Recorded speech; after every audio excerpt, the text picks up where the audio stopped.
All right. Let's get her going.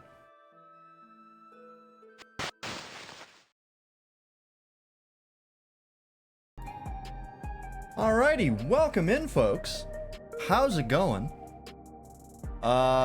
We are back with more Final Fantasy XIV, and Dawntrail is now complete. We have finished the MSQ. There was no more story quests to do. Well, main story quests to do. There's lots of story left. There's like role quests and shit that I might do, actually. And other stuff. Yeah. Lots of stuff to do. Quick thing to note, quick housekeeping thing. We are using the enhanced broadcasting stuff that they just added with OBS. So now, instead of everything being encoded or transcoded Twitch side, it's now being done on my machine. And based on what I've seen, looking things up, that doesn't seem to be a huge issue as far as performance. There was no real noticeable performance hit, which is weird. You'd think there would be, but whatever. Seems fine so far. Does mean that I had to turn off dynamic bitrate, which normally I have on because my internet's kind of... But we haven't dropped any frames yet, so maybe it'll be fine. I don't know. So yeah, this stream might be slightly scuffed because of that. Hopefully not, but if it is, you know why. Yeah, a couple things that I wanted to do today. We are going to do the level 100 dungeons, but first I wanted to talk about sort of Dawntrail in review, right? Just kind of like overall, because we talked about it a little bit on Tuesday. You know, after we finished it, my sort of overall thoughts on it, and for those of you that missed that, my final score was pretty positive. I actually gave it an 8 out of 10, which was probably higher than most people I think are giving it right now, which is, I think, fair. But I really liked it. And yeah, I think I went over most of my thoughts as far as like, you know, story and gameplay and stuff like that when we finished it, so I'm not gonna go too deep into that again. One thing I have been like looking at other people's reviews and just seeing like, okay, what do other people say, and like what do I agree with or not agree with. Preach also just finished recently, and I kind of caught like the end of his, like, was watching the credits and sort of talking about it. And he was not incredibly positive about the expansion, which is not surprising at all. I kind of thought that would be the case, but he made some good points. He made some points that I wasn't particularly agreeable with. You know, like there was like one or two that I thought were like kind of bizarre things to be super against, but it's whatever. Not important. So yeah, one thing I did see, and the more I thought about it, the more I thought like, man, that's a really good point, and one I didn't really... I was kind of talking about it, but I hadn't had like the cohesive thought. This story needed an edit real bad. I think the greatest failure of this story, as far as its foundation, its construction and its execution, is editing. They desperately needed an editor on this one, like a really, really solid editor to really chop this down, because it is, and is for someone who really didn't find too many issues with the pacing personally, not great pace, right? Like it's no Shadowbringers. It really could have been better. I didn't think it was awful. Many people did, and I think that would have been massively improved by the editing. Another thing I've been noticing, and I talked about this with Waffle just over like Discord DMs, because I was slowly losing my mind. I was, like I said, I was going through like reviews and like reading what other people thought of Dawntrail and stuff. So let me just... Oops, hang on. So we're not looking at the same shit. Whatever. There we go. Something I talked about Waffle with, since I've been reading a bunch of reviews online about Dawntrail, and I did mention this yesterday too, because this has been a consistent thing.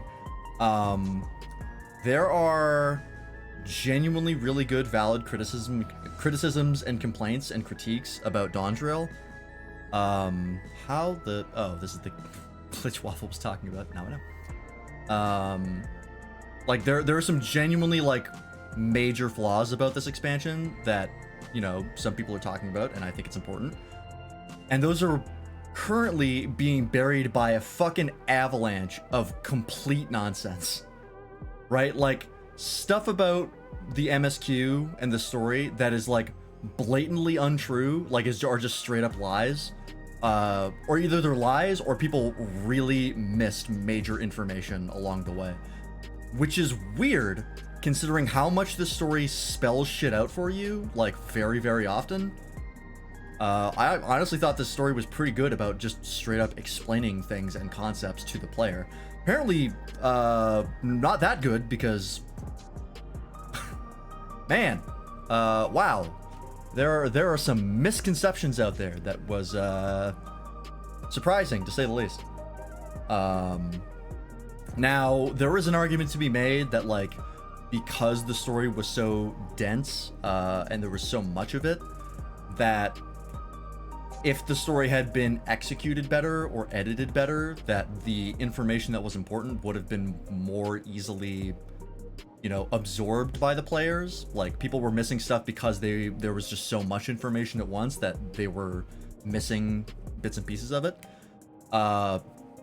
Maybe that argument could be made. I wouldn't agree with it personally, because I played the game and found everything just fine.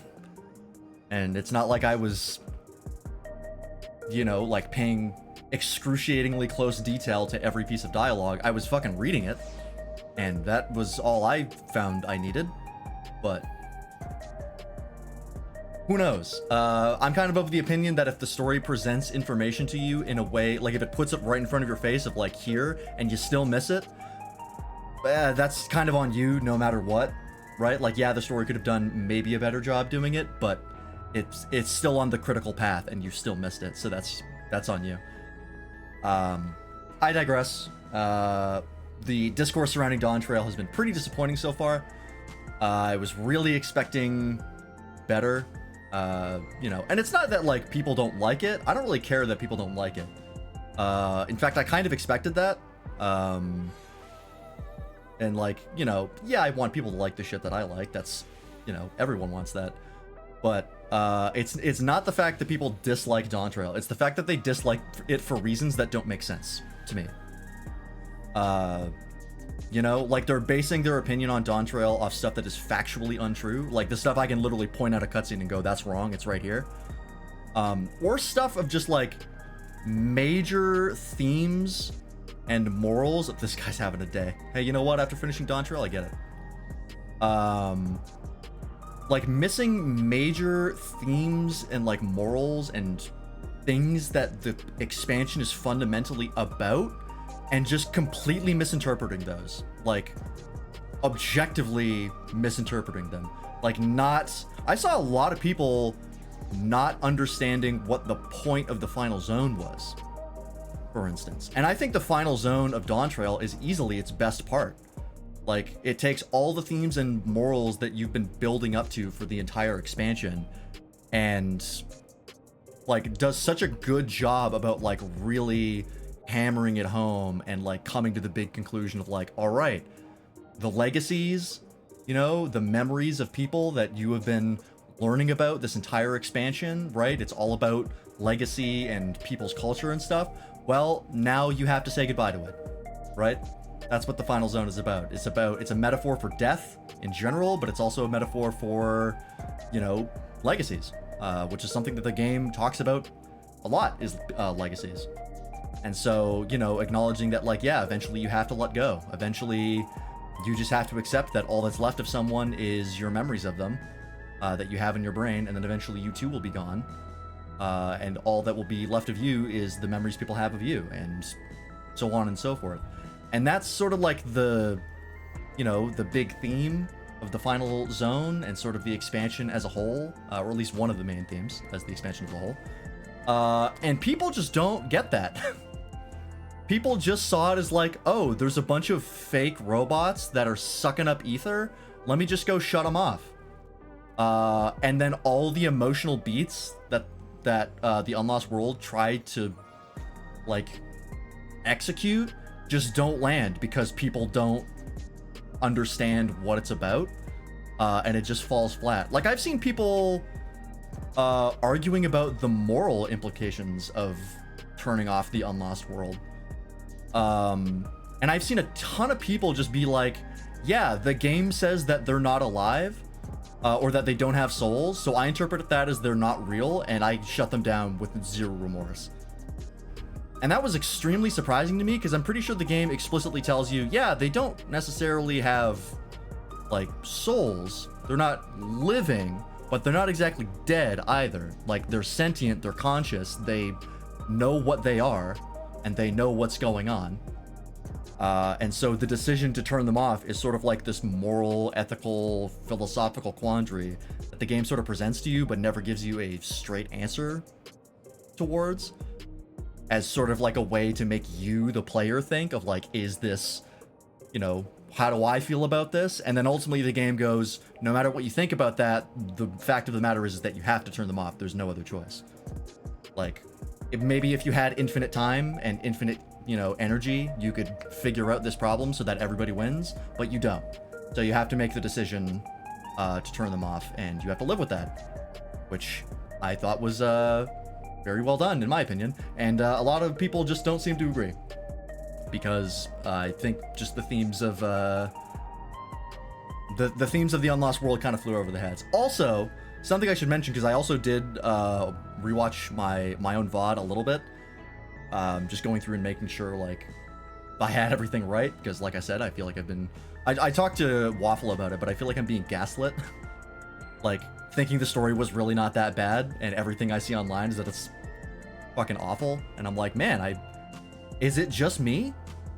Like, I sent up I'm the Principal Skinner meme of like, am I out of touch? No, it's the children who are wrong. That's kind of how I feel about Dawntrail. Is I think genuinely just a ton of people missed the point, and weren't paying attention. Maybe that's just a super elitist way of looking at it. You know, maybe I'm just being a fucking dick about it and not being fair. But I don't know. I think I'm being pretty fair when the game presents information to you and you're supposed to absorb that information. Anyways, what I wanted to say was that one of the things I did fuck up was whether or not the people in the Unlost people, quote unquote, the people in the Unlost World had souls. I was under the impression at first that they had souls, that like they just put a soul in and then put memories on top of it, and the memories of whoever the memories belong to became that endless.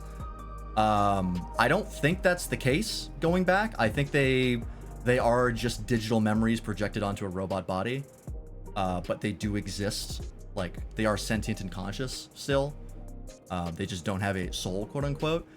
And I think a lot of people saw that and just went, oh, so they're not real. And like the moral sort of quandary kind of fell flat because of that, which is weird, because this is not the first time FF14 has presented this quandary.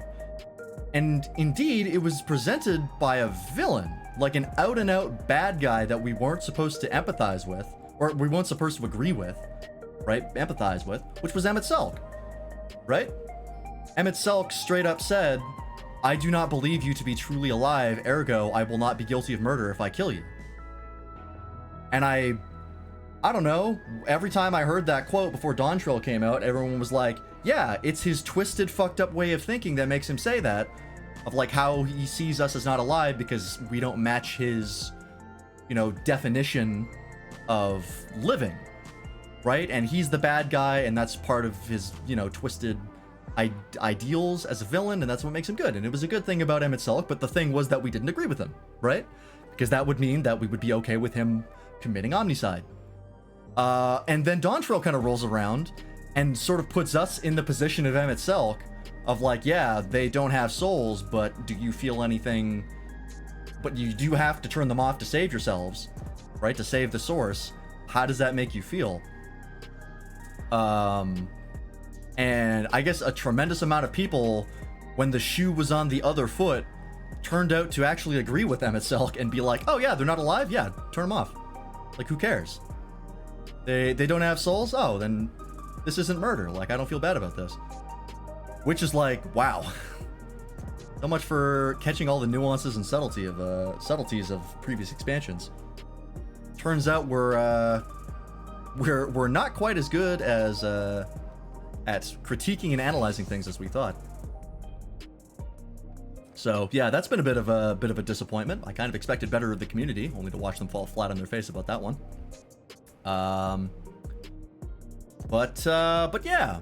So the moral of the story is, after yapping for 10 minutes, is I'm the only one who knows what they're talking about, and the FF14 community is dumb and bad, and don't listen to them. Listen to me. Yeah, I'm the guy. I don't know. Form your own opinions. In any case, what I do want to do, first and foremost, we gotta update that story map. This is very important, because we got some people to move around. Where is the button to redo transforms? There it is. Up. Okay, so I believe last we left off, we had just revealed that Queen's Fiend was an Endless. We learned about the Endless as a concept, I believe. We had beaten Zoral Ja, and then she had fucked off into a portal, and Kakiwa shut off as well. And that was the sort of point where we're like, okay, Kakiwa is also confirmed to be an Endless. So we basically go back to Tuli Yolal. Hey, Morganite. The streamer with the nicest shaped head on Twitch. I'll take it. Just ignore the giant dent that's very clearly here. It's covered by my headphones. We're good. How's it going? We're just chatting about Dawntrail right now. We're updating the story map. Yeah, so we go back to Tuli Yolal. We enlist the help of Y'shtola and the rest of the Scions as sort of a like, okay, where did she go? How did we get there? And we basically work it out that the only way to chase Sphene is to go through the gate at the bottom of the Skydeep Cenote, the one that we discovered and the one that Zoral Ja went through. Because we figure out that gate goes to the same shard that Sphene is from, which we were saying was the 12th. Yeah, I've seen some conflicting opinions online, so I'm actually not sure if that's the case. I'm gonna keep calling it the 12th for now. Like until we get a definitive answer as to yes or no. I was fairly certain it was the 12th based on what we learned. But I could be wrong. So we'll say it's the 12th for now until I'm proven wrong. So yeah, we basically go down there and like, okay, well, we got to force the gate open. And we got to make sure that shit doesn't shut, because if it does, whoever goes through is stranded. So pretty much all of the Scions stay outside, except for Alize, Kryl. As far as Scions go, just Alize and Kryl, and then Erenville and of course Wuklamot come as well. So, you know, we get a brief reminder that the rest of the Scions exist, and then they are immediately taken out of the story again, which is, I think I mentioned before, one of my complaints. If I didn't, that is something that annoys me. They keep dangling the Scions in front of you and then taking them away, and it's like, just commit. Either have them be part of the story or not. Don't half-ass it. Anyways. So we go through the gate, and what do we discover but the Unlost World? Basically a giant server city, right? Where all of the Endless are just kind of chilling and hanging out.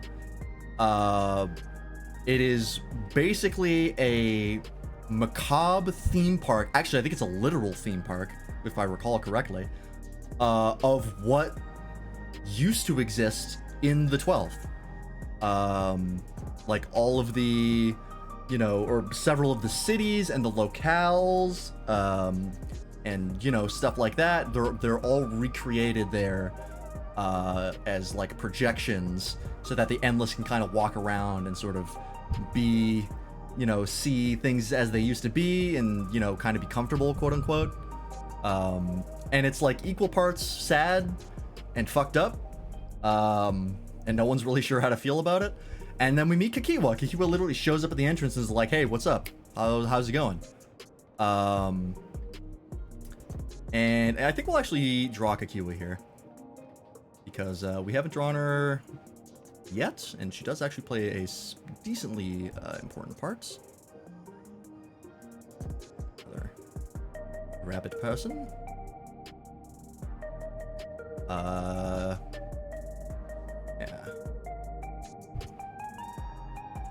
Now, how do I differentiate you? Got like a blonde streak in her hair. I guess we can do that.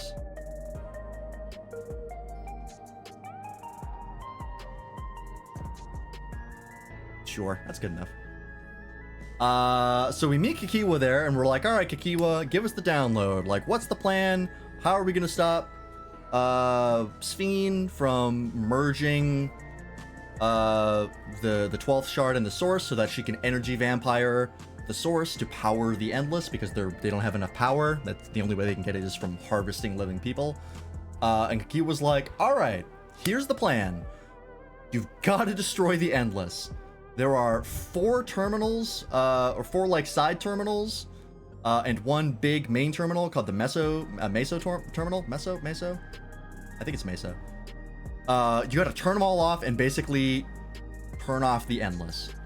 And that's the plan. Like, she basically asks you, like, please destroy us, which is fucked. And so we basically go to each zone, getting to know the endless. Like, we don't immediately turn them off, because Woklamat's like, all right, I don't want to just like shut them down and just forget about them. I do want to learn about the people so that, you know, it doesn't feel as bad when we effectively kill all of them, quote unquote. Whether or not they're alive is up to interpretation.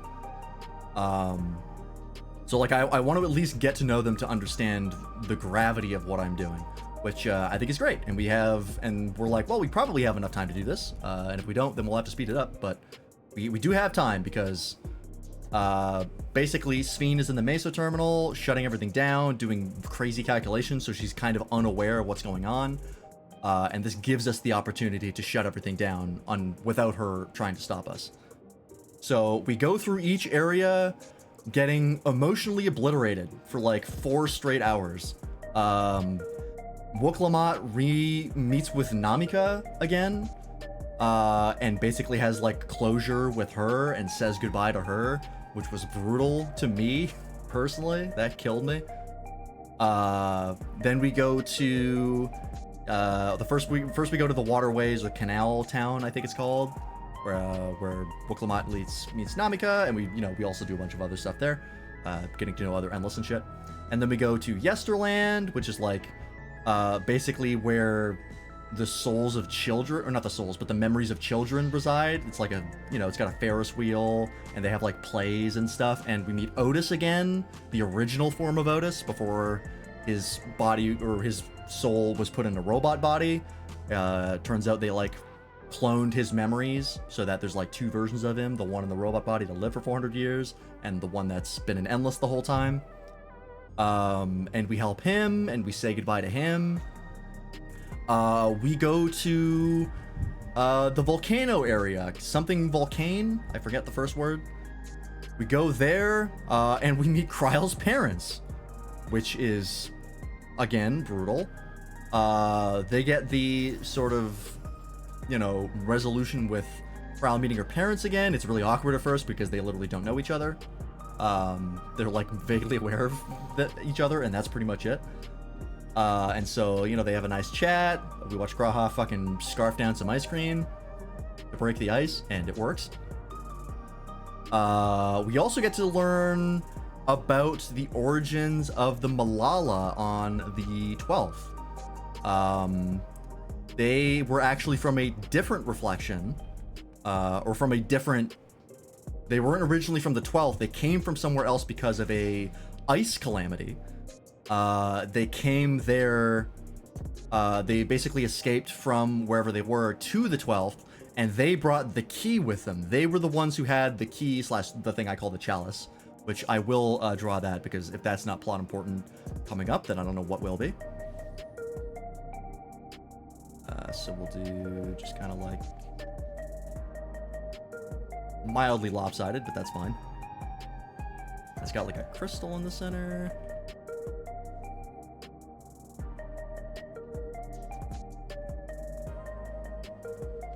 Yeah, that's good. And yeah, they were the ones who brought it to the 12th with them, and that's how the Alexandrians got their hands on it.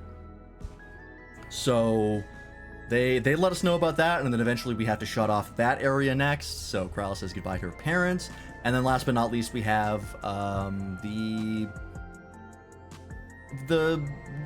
Boreal place, the place with the plants that I forget the name of, but that's where Kiwa's memory is being stored, Arundel's mom. And so she basically is like, hey, before we go, like, can you just indulge me one last, like, give me my last wish, my last rites, and just have a little bit of adventure with me. Just like go around and like tell me some interesting stuff about like this area, because I haven't explored it. Like, let's go on like a little mini adventure before we say goodbye.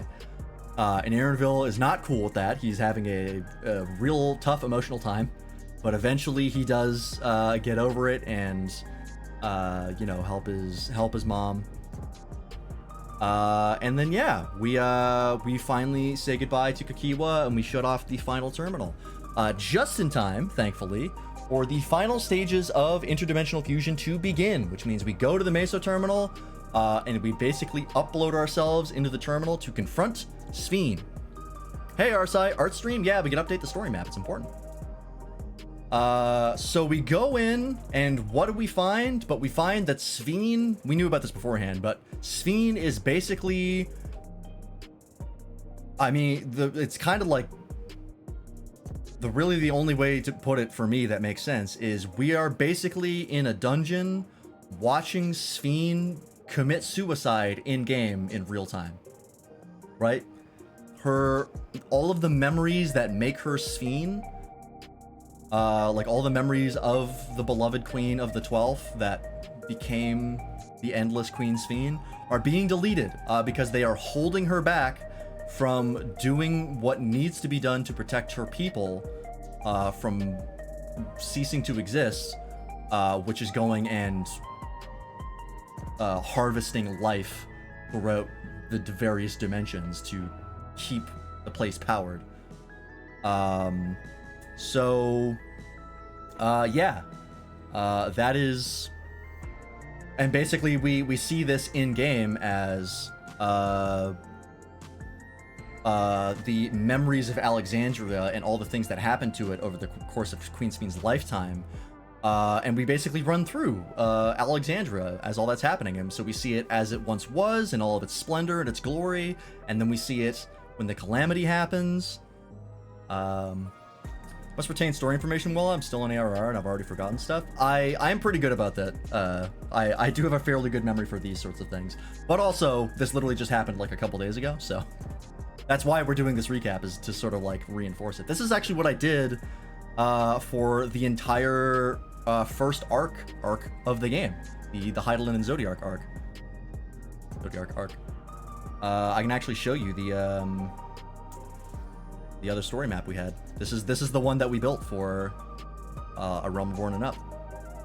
So, but we have a new one now because it's this is sort of finished. So, and yeah, just like after, you know, every stream, or at least fairly often, I would go and update that as sort of a way to retain the information. That's why I like doing it. Anyways, so we finally go through Alexandria, we make our way through that, and we get to Sphene just in time for her to be deleted. We watch her, you know, what makes her disappear right in front of our eyes, and what is left is a giant robot called Queen Eternal, or the Queen Eternal, which is very Necron inspired, because I was fucking called it. Hell yeah. Which we will draw over here because it's crazy and insane. We'll just do this. I'm gonna try and make them smaller because I realize I've been making things too big over here. Got kind of like a body like this. It's got wings, sort of. And then it's got some grabby hands. I guess I should make these look more wing-like, huh? Got like also big circles behind her.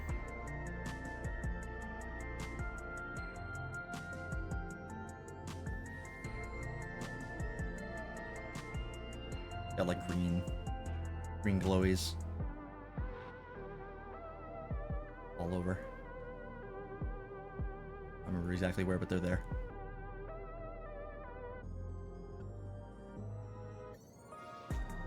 Good enough. And we get to do the Queen Eternal, and the Queen Eternal basically is just like, welcome in, you're a problem, goodbye, and just fucking like forces Wuk-Lamat, Kryl, and Alize just out of the simulation. But we stay there because the Queen Eternal is like, well, you just beat the Eliminator in the dungeon, which is like one of the final boss there, and it told me that you are the most dangerous combat-wise, so I'm gonna take you out right now. I'm not gonna give you a chance. I'm not gonna like risk it by forcing you out and having you get back in. I'm just gonna take you out right now, which is not the first time a boss has tried to do this to us, and it probably won't be the last. Didn't work because we have a little crystal with us that lets us just summon champions to our aid. And we discover in that moment, as we look at the crystal, at Azem's crystal, right? The original unsundered form of the Warrior of Light, before Hydaelyn split everybody into their various reflections. The symbol on Azem's crystal, Azem's symbol, as the chalice, the key, floats in front of the Queen Eternal, the key also has that symbol. It appears over top of it.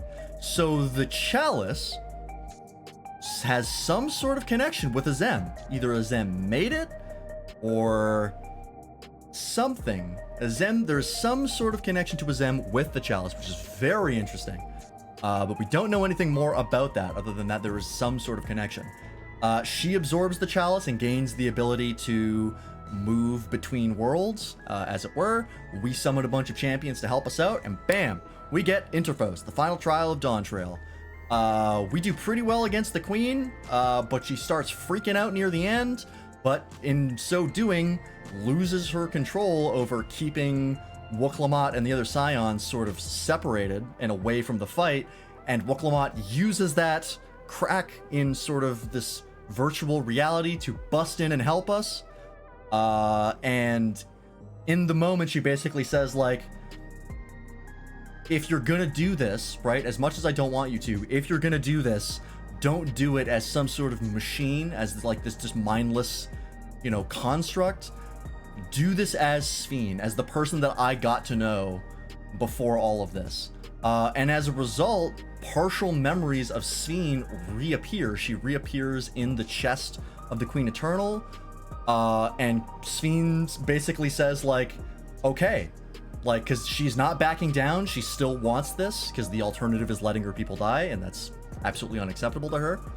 And we go through one last moment where we're like, Wuk-Lamat and Sphene basically duke it out of, like, you know, kind of trying to force their ideals upon each other, or at least, you know, come to some sort of conflict or understanding through conflict.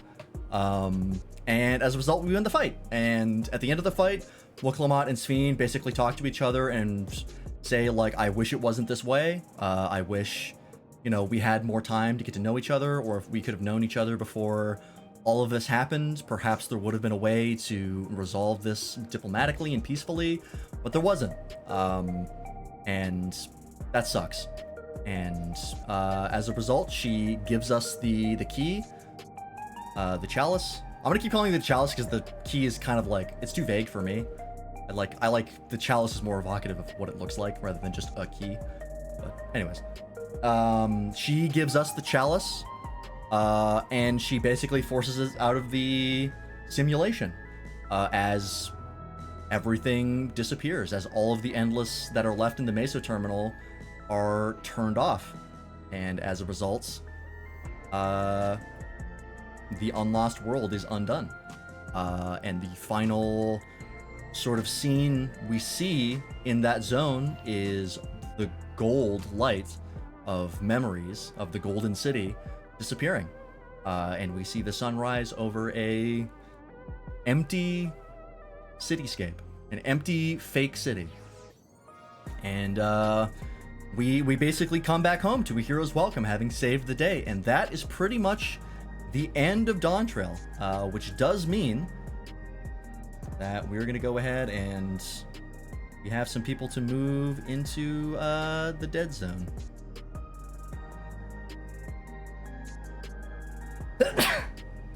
Excuse me. So we'll have Queen Sphene moved up there, because for as much trouble as she caused us, she never wanted to. She never wanted it to be that way. But it was the only way to get what she wanted. And we'll also move Kikiwa. She is also gone. But it is worth noting that now that the memories that were being stored in the Unlost World have now been released, the cycle of life now can continue for everyone who was there, the Alexandrians and the newer Endless of people who were in Yassilani before everything happened. So they do return to the cycle of death and rebirth as their memories return to the Ethereal Sea, as is typical for how it's supposed to work. So, silver linings, I suppose. It's something.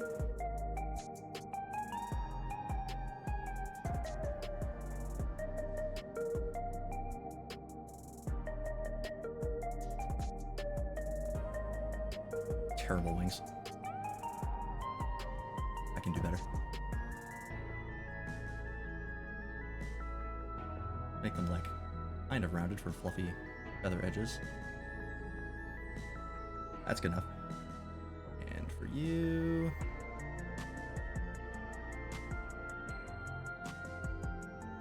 put you all close together, but that's okay.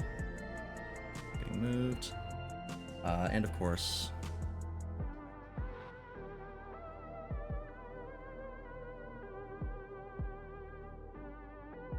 there we go. However, additionally, it is worth noting that Aaronville decides to no longer be a gleaner. He decides that he's quitting being a gleaner, and he's gonna go on adventures, just, you know, without it being his job, effectively. And some people I saw online, some people were theorizing that he is going to be the new representative for the Beastmaster class when that gets introduced, because he did mention encountering new species on his adventures. And that seems like a pretty neat idea to me. But he is just a rabbit boy now. Doesn't have his big backpack.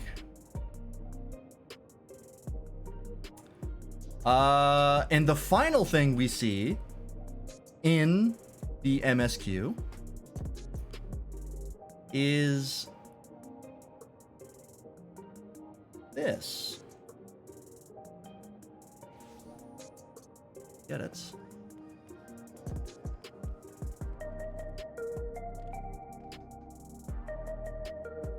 Oops.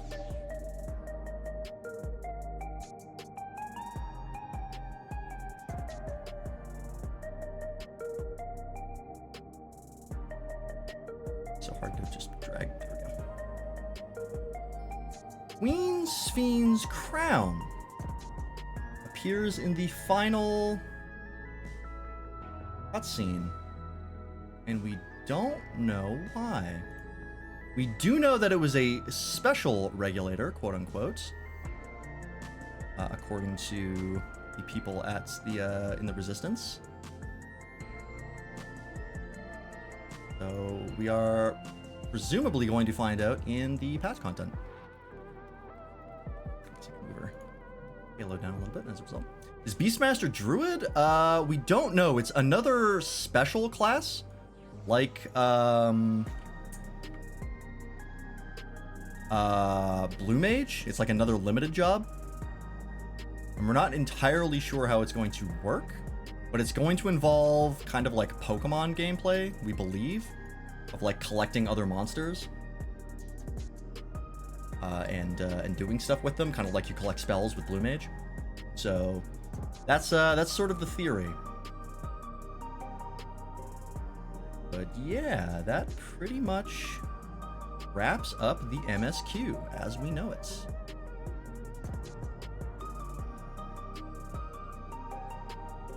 We'll put this up here.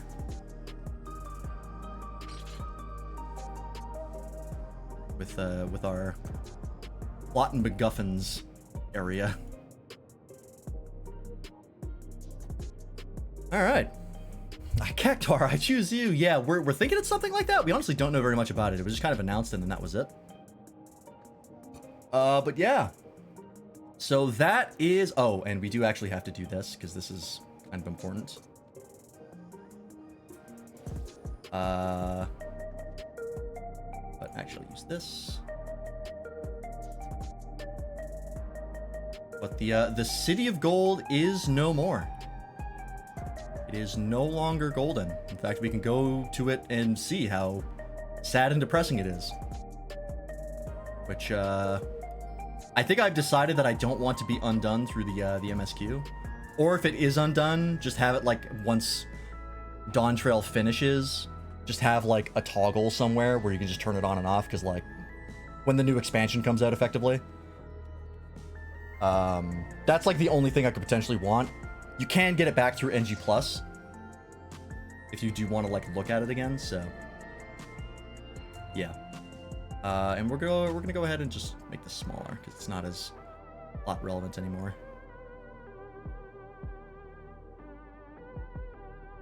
Water will drop in and out. Sounds good, Arsai. Thanks for stopping by.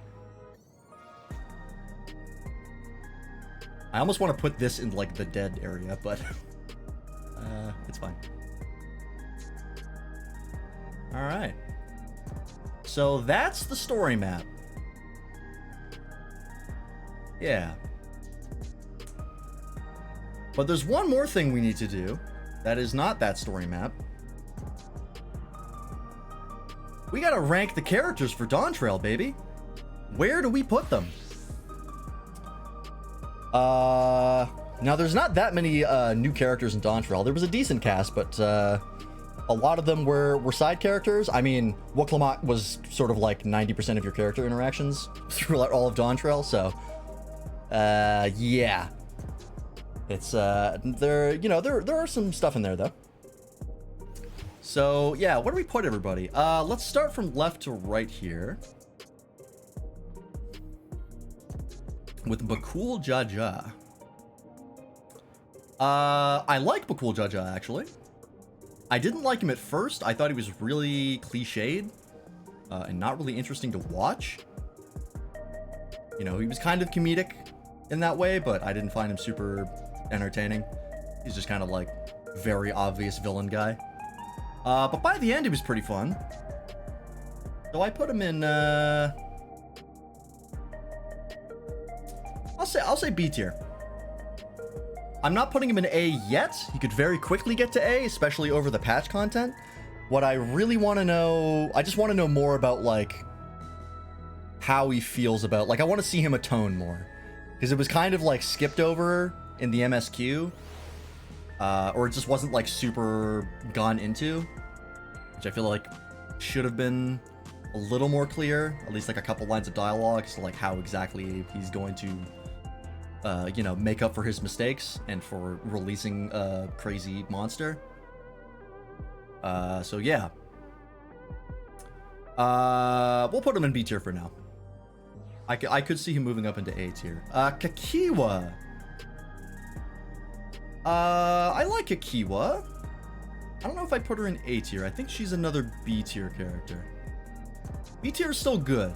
B tier is still positive. It's not until like C tier where I start to get like neutral. I don't really care. But yeah, I like Kakiwa. I like that she's, again, more of a comedic character when she first arrives. She's like super energetic. She's got like big, you know, vocal range. She calls Aaronville a fussy little bun bun, and he gets super embarrassed, and it's like, that's fun. That's a good time. So, but yeah, she just doesn't get like quite enough screen time for me to put her into A tier. Or like her relationship with Aaronville is not explored enough to put her into A tier for me. But she's solidly B tier. I liked her. When she left, I was sad. And yeah. Yeah. Aaronville. Aaronville, once again, not getting a ton of screen time, but he got more for sure. Another character that I like. We just don't know much about him. Even in Endwalker, he was just kind of like there to move the plot along. You know what I mean?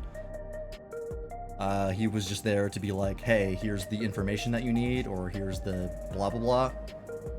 And then that's sort of it. We don't really learn anything about him until later. And in Dawntrail, he just sort of acts to like, as the straight man to Woklamat's sort of comedy antics, in the first part, which I think is fun.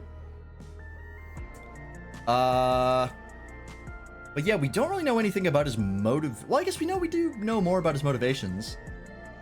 Because he basically left to go explore more and to try and find the Golden City. So yeah, I guess we do know a decent bit about his motivations. I don't know. I just feel like his character didn't really have any moments that would put him into A tier for me. I liked him when he showed up, but there just wasn't a lot about him. So I'll put him in B tier as well. Could see him definitely moving up into A tier, especially through patch content. If we get stuff that focuses on him. Galul Jaja. You're A tier at least, so I'm gonna put you there right away. Yeah, I'm gonna put him in S tier. He's our first S tier character. I really liked Galul Jaja. Just another very well done and accomplished ruler character or leader character. Very level-headed, like very pays attention. He's very intelligent. And like even the decision to make, like even if you don't agree with the decision to make the next Dawn Servant the winner of a contest, they directly address that with him talking to the Warrior of Light and is like, yeah, I actually don't care about who wins this contest. What matters is whoever, by the end of the contest, I will elect anybody who I think will make the best leader. This is just a test to be a judge of their character and to see what they will learn and to hopefully forge them into someone who is capable of leading Tulio Lal. Which is exactly what happens with Woklamat, so it works great. And if he doesn't find anybody that he likes, then he will just continue to rule and just say no. Which, great. Fantastic. So the contest basically being more of a test than a competition. Very, very smart idea. I mean, it was pretty obvious that that's the way it was, just based on like how you were expected to win. It was pretty obvious that like, oh, you're gonna learn all the lessons that he did on his travels and succeed him in that way. So yeah, S tier. And also he's just like a great dad. He's like a cool dad. Kids love him. Well, most of his kids love him. You know, he's affable. He's nice. Yeah, he's great. Rest in peace. Koana or Kona, however it's pronounced. I like Kona. I like him a lot, actually. I don't know if I put him in S tier. He definitely ends up as a much better character. At first, he's just kind of like the science guy, like the autistic science guy who doesn't talk to people or, you know, resolve things through diplomacy. He just kind of comes in and goes, all I have is a hammer called science, and just looks for nails. But by the end, I think he's a very capable character. I like him a lot, but I don't know if I put him in S tier. He does love his sister a lot, which was really nice. I loved seeing the relationship between Kona and Woklamat.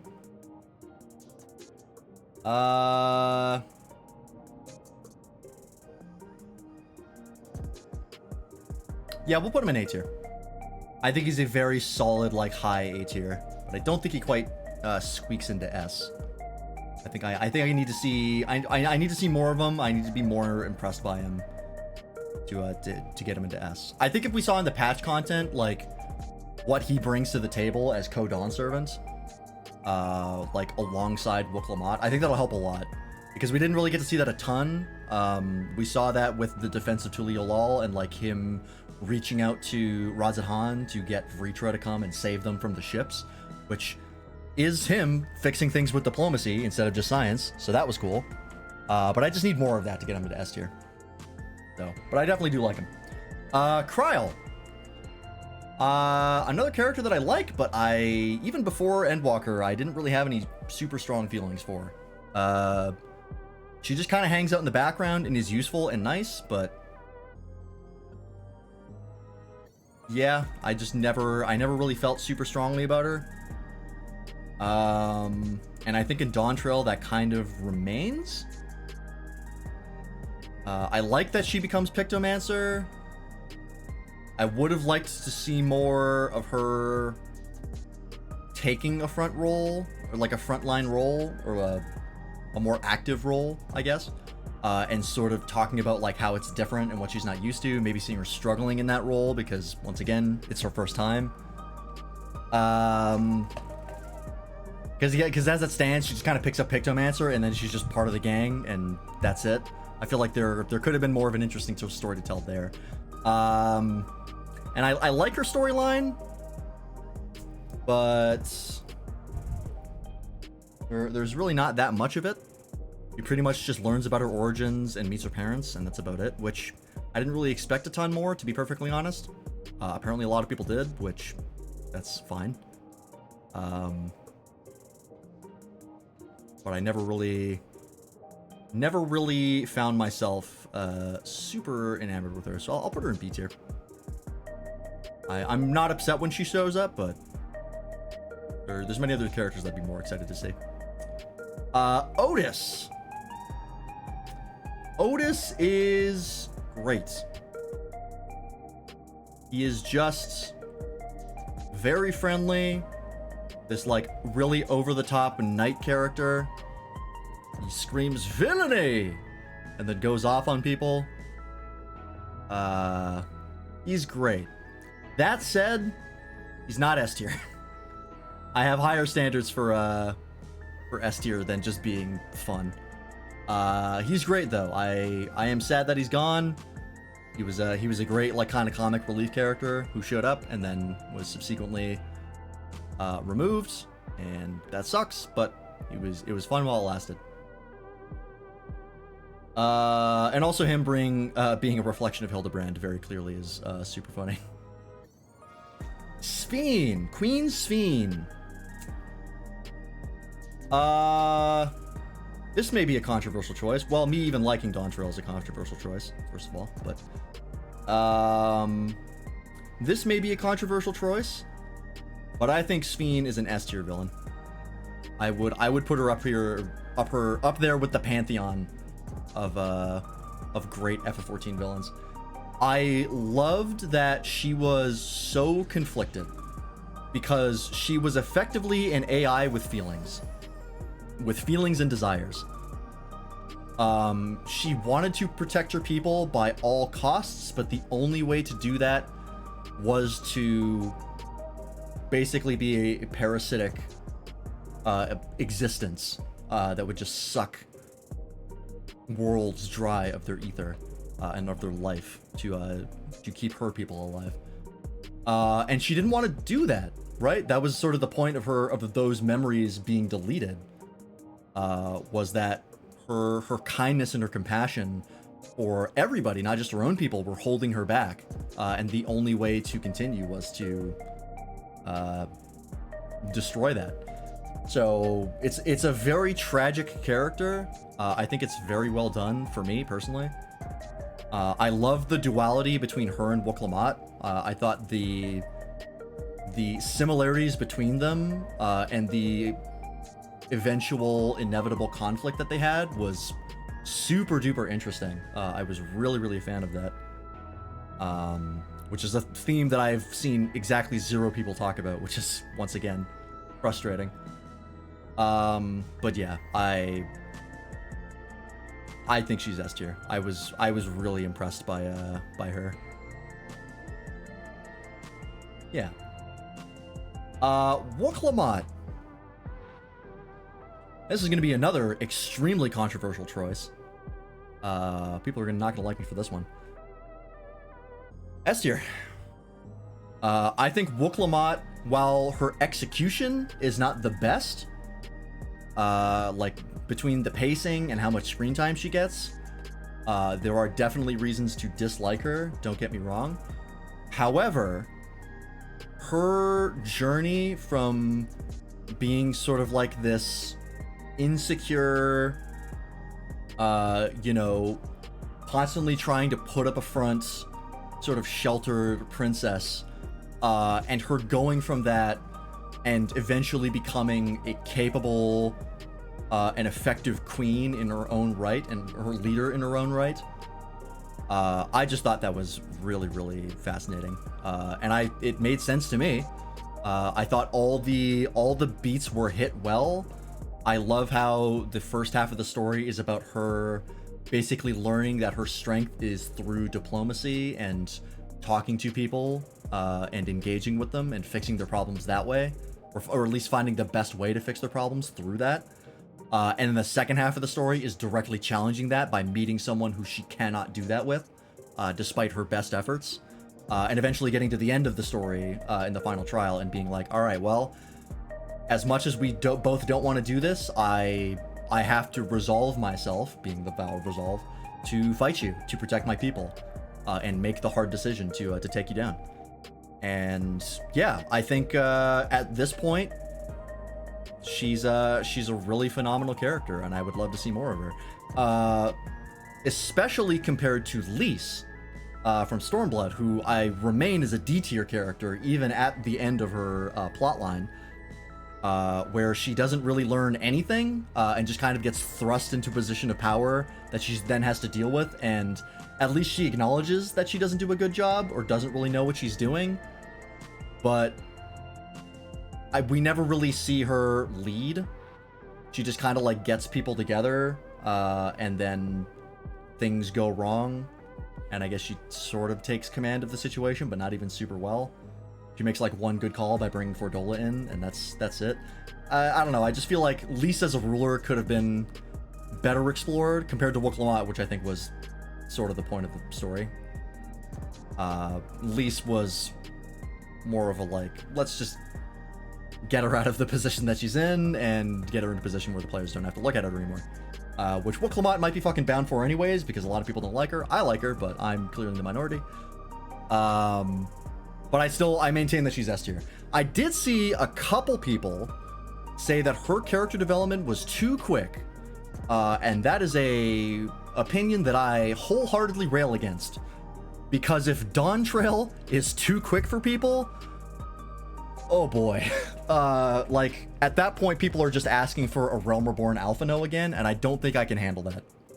I really don't want to go through that again. Once was fine. It was acceptable. It ended up in a way that was amenable. But I feel like the lesson should have been learned to not do that again. And I did not think her character development was quick. I thought it was perfectly paced. Or not perfectly paced, but like acceptably paced. Of like, she's getting moments where she has a flaw, she acknowledges the flaw, she learns from it, she learns a lesson, and then they move on. I don't really know how much more you need, but I don't know. Maybe someone will like come out with like a list of like ways they wish Wooklamot would have been done, or like things that they wish would have happened to Wooklamot, and I'll go through that and disagree or agree depending on what they say. Because I thought it was really good personally. I don't know what else people wanted, so until they tell me what they wanted, I won't know. So yeah, S tier. I would love to see her come back. I enjoyed my interactions with her. I enjoyed the story that she got.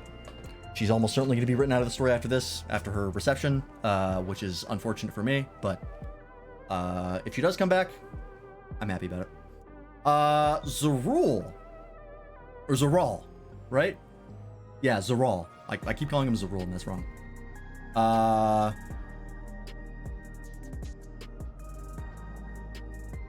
F tier. Sphene, of course. Like I just said, I think one of the best villains they've had. Zeral, on the other hand, one of the worst. I was absolutely not impressed with Zeral as a villain. I thought he was extremely shallow and one note, and his final sort of like reveal of what his motivations were was very unconvincing and very unsatisfying.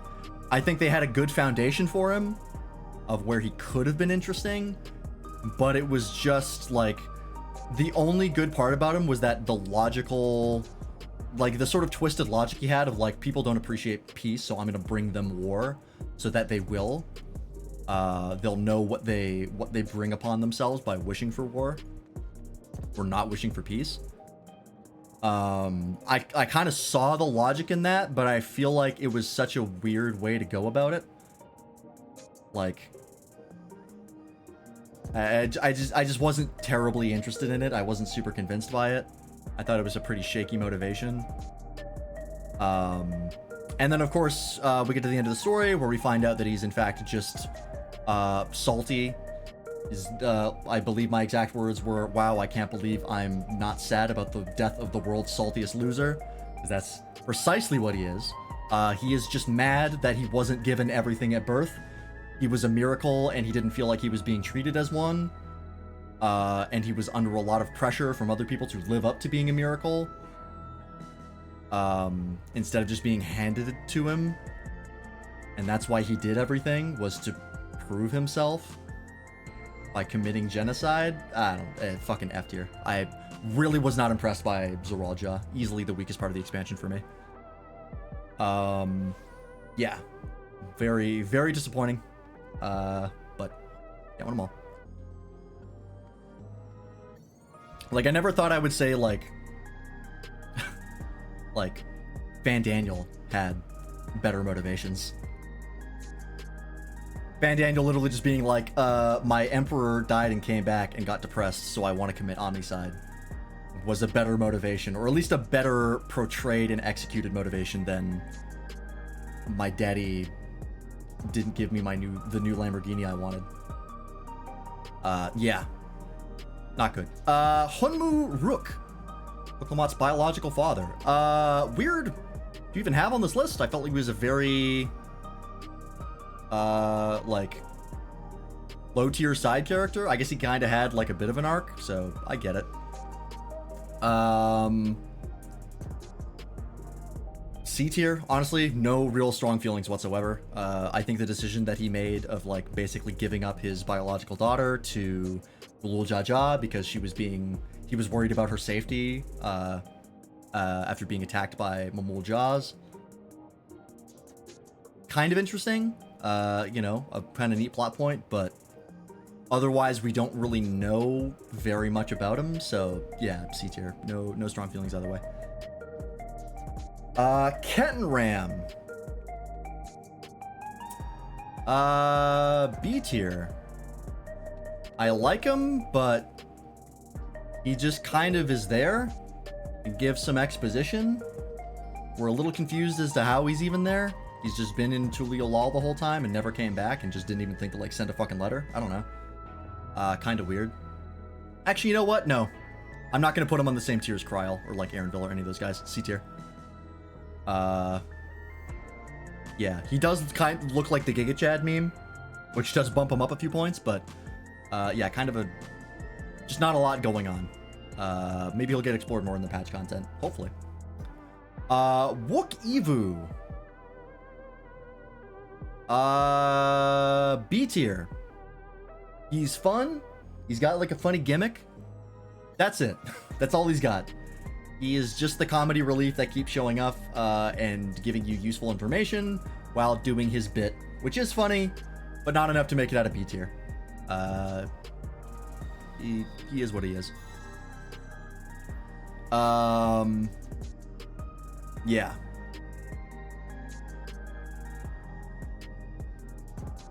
You know what? No, C tier. I have no emotional connection to Wook Evu. I liked when he showed up and he did his funny bit, but that was it.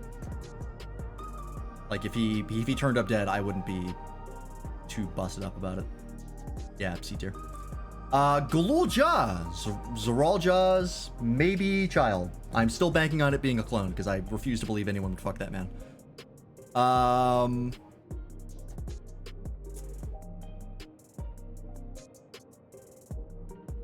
I think he is cute. I do also think that he's got kind of an interesting storyline. Like kind of trying to sort out his thoughts towards his father, and his father being a complete bastard. So I think that's fun.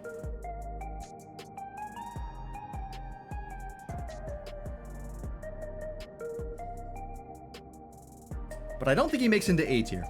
So we put him in B. He's a solid B tier character. Patch content could definitely see him moving up the ranks as we get to know him a little better. But for now, he's in B tier. And I think that's about it. Hey, Toaster! Thank you for the 21 months. Thank you so much.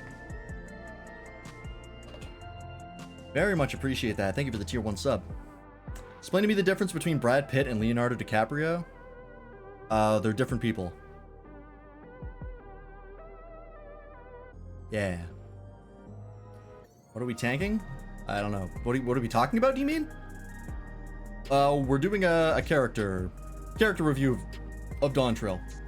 And who we liked and who we didn't like. Oh, ranking. See the previous answer. And we just finished, yeah. So we got Galul Jaja, Sveen, and Woklamad in S tier. Buana and Otis in A tier. Bakul Jaja, Kakiwa, Aaronville, Kryl, and Galul Ja in B tier. Hunmu Rook, Ketten Ram, and Wookiee in C tier. Nobody in D tier. And Zoral Ja in F tier. Otis is S tier. I disagree on that one. Otis is great. We just don't get enough time with him for him to be S tier. He just doesn't have enough emotional... I don't have enough emotional connection to him to put him in S tier. He is great, though. He's a solid A tier character. But he's gone too soon. I would have preferred if he had been taken out during the patch content. If he had been a bigger character in that and then died there, I think that would have put him solidly in S tier. That could have been a very good storyline. I feel like killing him off early maybe was not a good choice. But, Alright. Let me go ahead and download that. What if Otis met Otis? I mean, that could be fun. That indeed could be fun.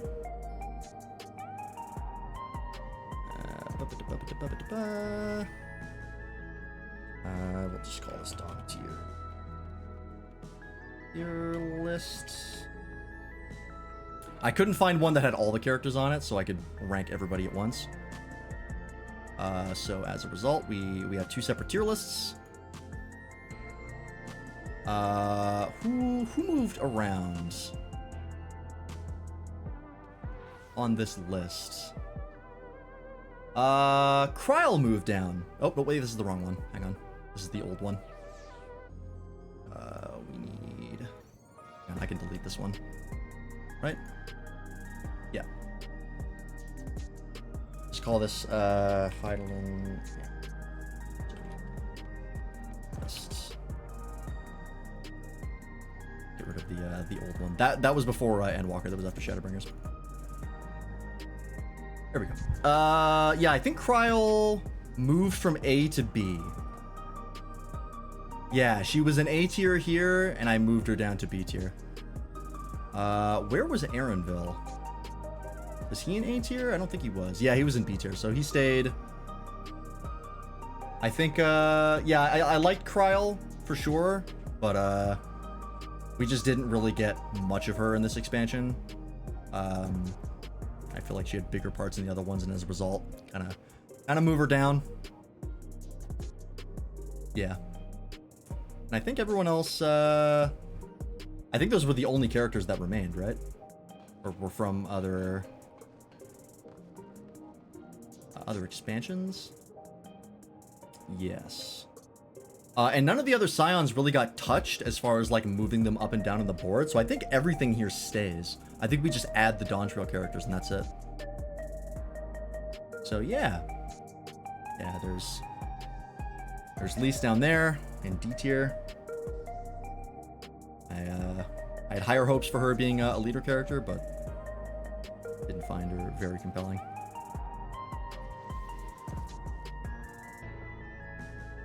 Yeah, where did I put Fandaniel? Is he not in F tier?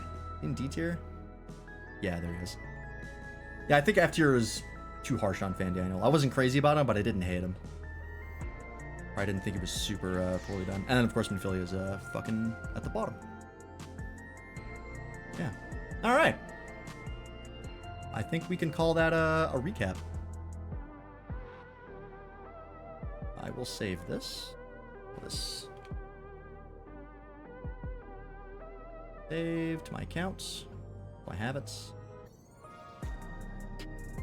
What's a Fandango? It's a game about skeletons, I'm pretty sure. Yeah, alright. Cool. And that's that. Alright. I know, like, me putting Wooklamot in S tier is, like, an incredibly controversial choice. I don't think a lot of people will agree with me on that one. And I don't blame them. To be fair, I think there are a lot of reasons to dislike Wooklamot or think that she is not very well done. I just don't agree with them. I think she's quite well done in my opinion. But anyways, all right, so we have some dungeons to do. We have unlocked the level 100 dungeons for Dawntrail, which I believe are over here. I think they said there was one in Solution 9. I think one in also Tuliolol, so we'll check both. Let's go check them out. I saw like a couple things. I think one of them is in Shalawani. That was pretty much it. I was trying to stay away from them as much as possible. So I've not been spoiled on what the deal with these dungeons is. Now one of these is the raid, and that's the one I don't want. Actually, I should look that up real fast. Which one is the raid? I could check the patch notes. Tell me. Patch notes. Quests. A new challenger appears as the raid. Okay. Great. So this is Trial by Spire. I don't know what this one is. Well, I guess it's not the one that I'm not doing right now, so that's all that's important. Jesus. All right. Pardon me, but you wouldn't happen to be Lance, would you? The very same Lance who saved Solution 9? I knew it! You, my heroic friend, are in luck, for I am granting you permission to test your might against my indomitable dummies. Oh, this is the new, was it Earth, Wind, and Sky? The, like, training mode? Alright, cool. It's got a different name. That's okay. Alright, that is, oh, is that the, this thing? The Spire of Trial? Is that what that's there for? I see what that is now. Okay. I see. Alright, so this is the challenger appears, so we need this one. It's in the back room.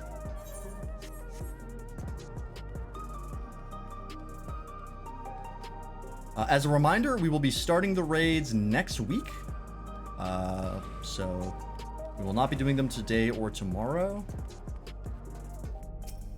Oh, nostalgia. What the hell is this? Oh my god, is this the fucking, oh, Jesus. Is this the casino, the, like, gambling place in 13? Or is it 8? This looks familiar. It might be 8. Or was it 13-2? No, it was 13-2, that's right. Oh, boy, okay. Let's find out. Maybe I'm wrong. It's hard to tell based on this quest icon. Lance, I've been looking all over for you. Apologies for the lack of pleasantries, but there's precious little time to spare. A curious anomaly has wormed its way into living memory, and we fear it could pose a terrible threat if left alone. Please, you must help us. Oh. Interesting. Is living memory the unlost world? I think it is, right? Wonderful. Oblivion is lucky to count you among its allies. You're goddamn right. Let's reconvene at the Gate of Remembrance then. I can explain more there. Oh, but fair warning. You may not be able to recognize me at first glance. Oh. Alright, you're getting a glam on? Great. It is. Okay. This is called living memory. Alright, got it. Interesting. So there's an anomaly here. It's not what I was expecting for another dungeon. I thought we were pretty much done here. It is worth noting, since, you know, now we can be here and see it, there is still, like, leftover memory here. This is the color of the memories. Oh, also here's the new alpaca mount that they gave you, which is pretty fantastic. But there's a couple different spots where they're like, there's kind of like memories just sort of still emanating, which is interesting. I wonder if that's going to be like mentioned at all by the patch content of like maybe there's still more to do here. Maybe there's some way to like salvage something. I don't know. Because like it's not because there's monsters there, because there's monsters where there aren't, and no monsters where there are. Like, I wonder if we're going to use this to maybe, like, tap into old memories, like the Echo or something, in a more targeted fashion. I don't know. This is such an amazing zone, man. I know it's, like, super depressing to look at now, like, it's kind of boring. But, like, knowing what it once was and, like, the story behind it, man. What an incredible zone. I know a lot of people are mad that they took a really nice looking zone and made it look shitty by the end, but like that was the point. That's part of the narrative. But I guess you can still not like it. I don't know. I like it. It'd be a lot of my my thoughts on Dawntrail moving forward is, well, I liked it. Gonna have to get used to that.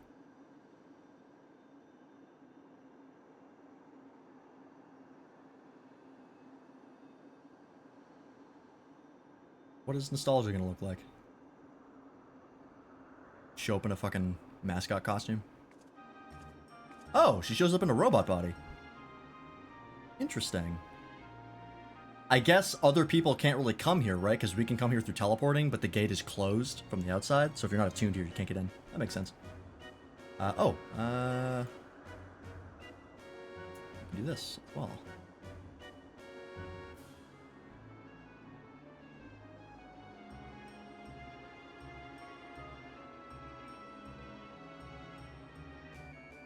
Aha! There you are, Lance.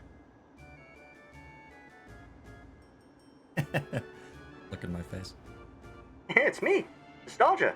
Surprised? My character is, but I'm not. With Zeral Jargon, Oblivion's been allocating its resources to an investigation of living memory. Utilizing Kakiwa's technology, we developed remote-controlled sentries operable from the back room, so our surveys are both safe and efficient. Think that all this once laid ever keeps Summit. Can't help but wonder if a shade of my father ever resided in this grand city of the Endless. Forgive me. I did say I'd explain the circumstances behind all this. During an earlier survey of the area, I encountered one of the Endless. He claimed to be one of the city's caretakers and offered me a guided tour. I accepted, thinking I could conduct my observations at the time. That's when we discovered an anomaly, a rift in the very fabric of living memory. Huh.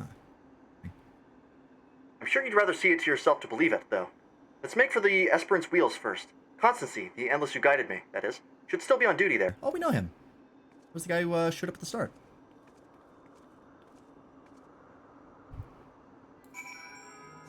Interesting. Okay.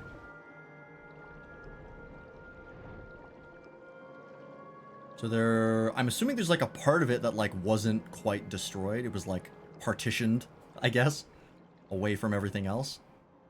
And it had like just enough power to sustain itself. Maybe? I don't know. We're about to find out, I'm sure.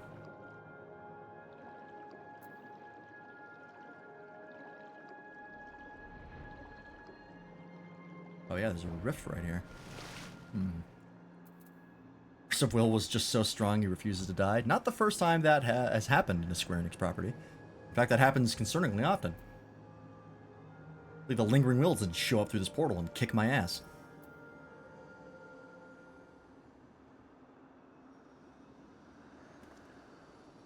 A warm Yesterland welcome to you, my friend.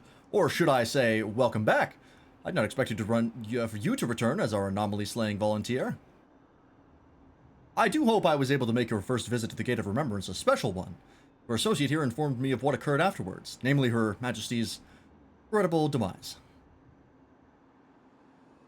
I had to do it. You needn't fret. I harbor no ill will against you. I, for one, would not wish to remain endless at the cost of such terrible sacrifice to worlds beyond. Yeah, see, this is the shit I'm talking about.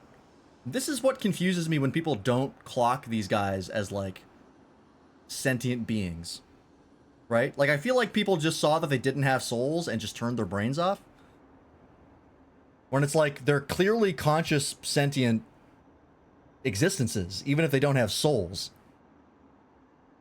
I don't know, man. People are dumb. Though your efforts saw the city's terminal deactivated, I somehow remain. Still, I am grateful for my survival. I feel like by the end of this questline, you're probably going to cease to exist, but alright.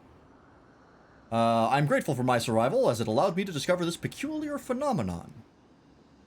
A lost district of living memory lies beyond this rift you see. I was right. I previously informed you that our beautiful city was comprised of 4 areas, but this was not always the case. Numerous others once thrived, until one day, our reality was irrevocably altered in an attempt to bridge our world to others, and several districts were consumed in the process. Ah, okay, that makes sense. It cut off from, like, the reality bubble. Among the areas lost was a resplendent amusement district known as Dreamborough. Hang on, I have to look that up, because that sounds concerningly familiar.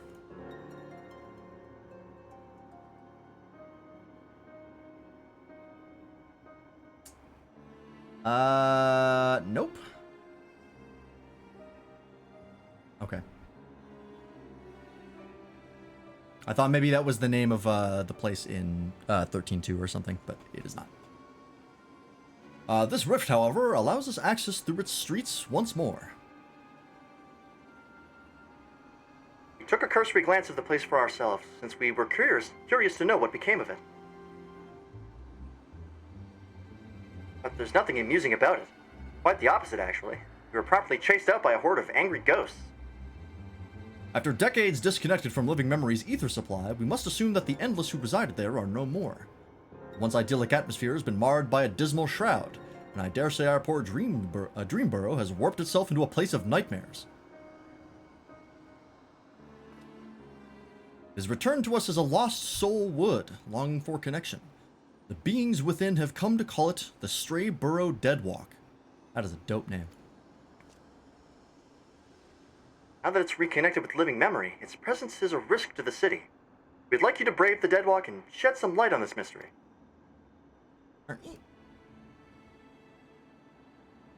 Sounds like my kind of problem. You have my thanks. I regret that I cannot give you a tour of the place myself, but know that I shall be with you in spirit. Thanks for the emotional support.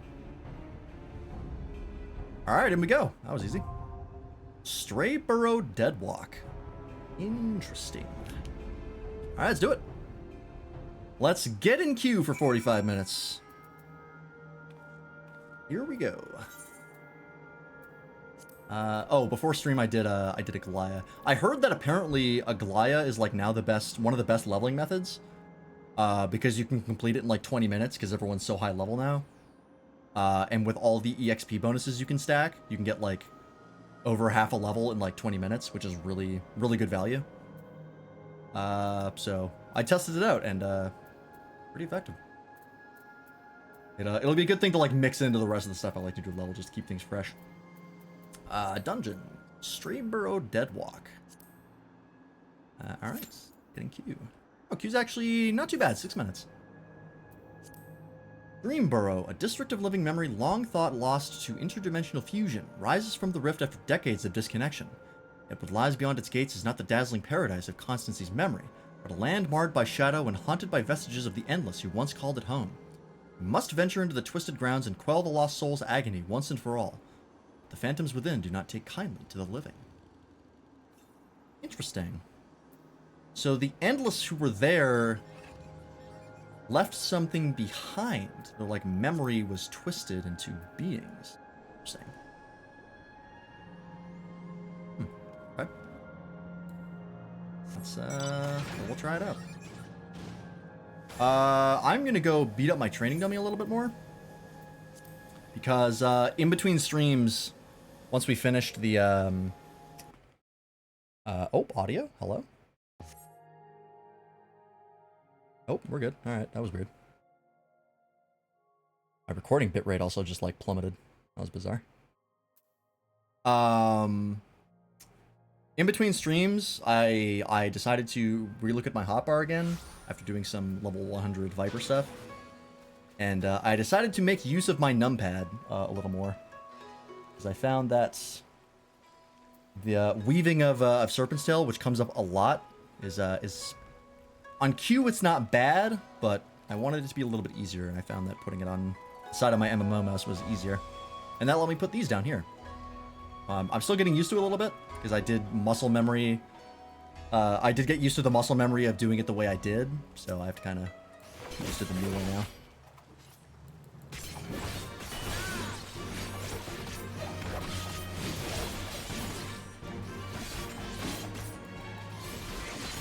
A little bit of time getting more used to it.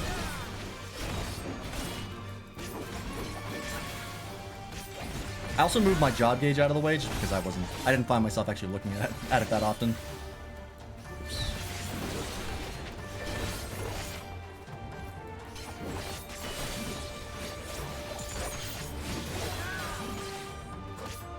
Alright, this is on. Shifty now. This is probably the thing that's going to get me the most, is Uncoiled Fury being on Shifty.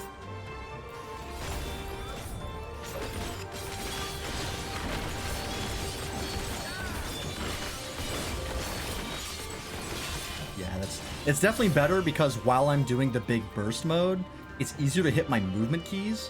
Because before, I kept having to hit like 1 and then Q, and 2 and then Q, and 3 and then Q. And it was kind of hard to move and do that at the same time. Whereas now, since I'm only hitting one button with my left hands, it's easier to kind of jump down and hit the movement when I need it. So the bursts... The super mode feels a lot better as a result, in my opinion.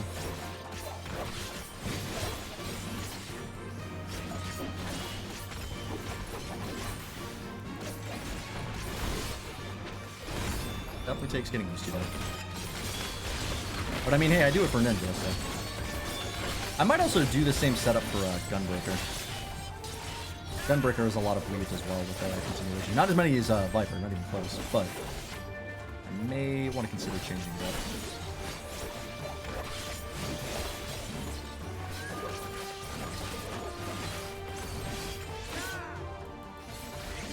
I almost might... You know what? I'm actually going to try something I don't normally do. Oh, but I get this so late. Yeah, no, I shouldn't do that. Because I find I don't find myself using the actual ranged option of Viper very often. And when I do, I usually have charges for Uncoiled Fury, so I throw those in. Do like way more damage than the piddly little ranged attack. But I don't get this until level 82, so for the majority of content in the game, I'm not going to have it.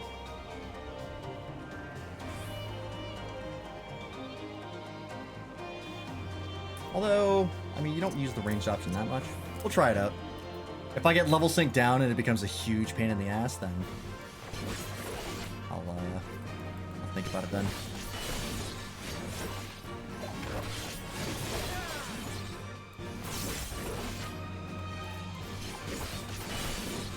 And it does give me more room to play for other buttons as well. I might consider is moving these to Shift U and Shift E.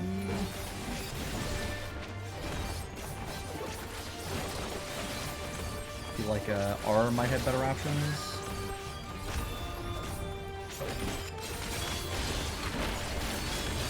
Maybe.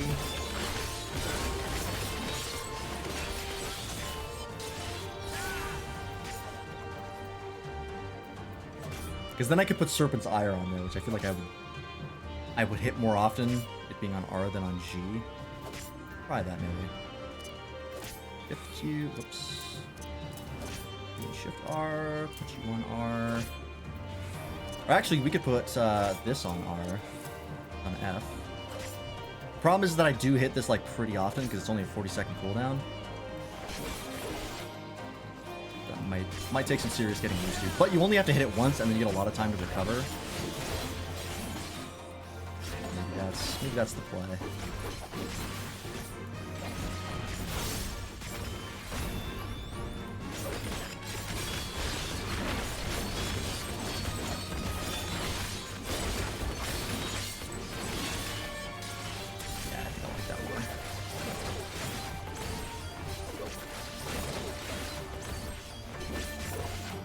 It's a little awkward to hit those. It is.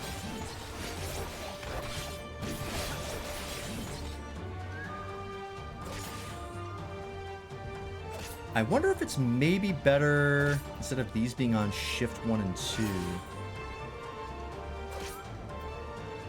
that these be on... no. No, I don't want that actually.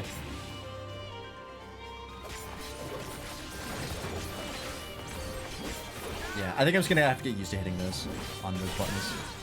That's just gonna be a learning curve thing.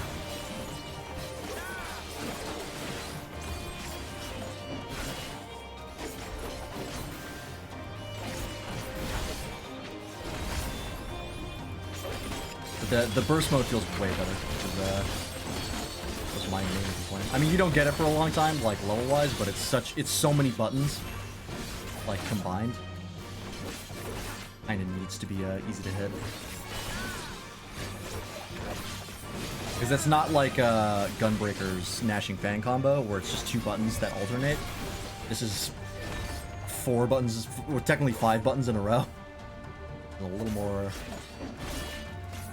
little more complex to hit. The real struggle with Viper is knowing how to put your hotbar together. That's the real learning curve.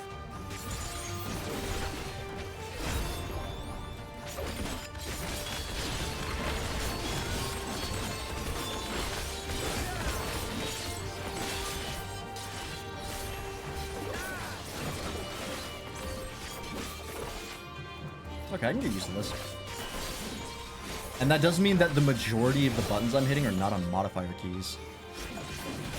Which was kind of the other problem. Because we're trying a lot of buttons to get what I want done. At least for like boss fights. Now it's like the only button that's on a modifier key is the dread moves. Everything else is just a straight button. Nice. How are we doing for 2? Not well. It's been almost 10 minutes. Okay. Be one of those nights. That's fun. Hey, while we're waiting, actually, this might be a good opportunity to do some fate farming. Let me pop... Yeah, let me get rid of some of my food. I think what I want to level first is Monk. Because I'm really interested in Dawntrail Monk. Doesn't get like a crazy amount of stuff, but I feel like the stuff it gets is interesting. Well, fuck me. Okay, never mind. All I had to do was complain, as usual. Alright. Let's see if I can avoid embarrassing myself.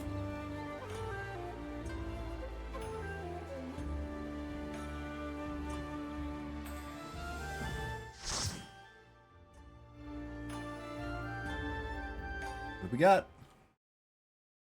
Haunted theme park.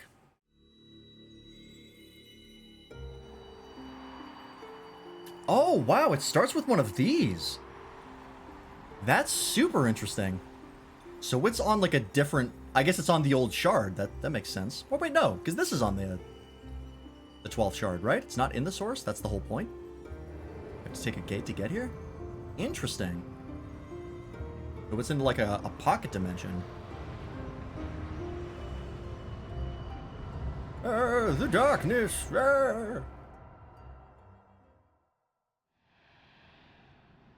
What the fuck is that behind me? Oh, it's a giant floating cube. Look at this! Strayburrow Deadwalk.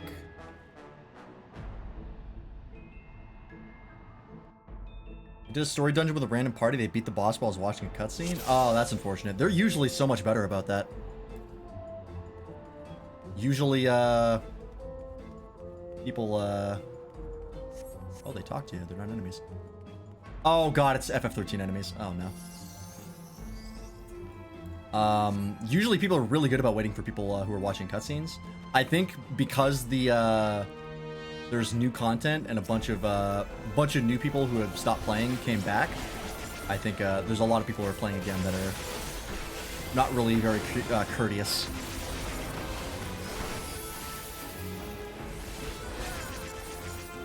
Oh, is this the Zorn Thorn music? I didn't recognize it. Thank you for mentioning that. I didn't clock that. Interesting. Are we going to see reflections of them, I wonder? We have seen other reflections of them, but given that this is based on FF9, we have not seen their original forms. Or I guess the reflections in this place.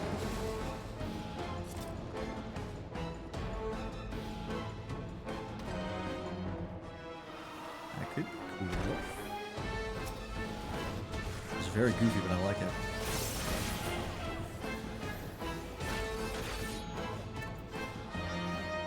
Big pole.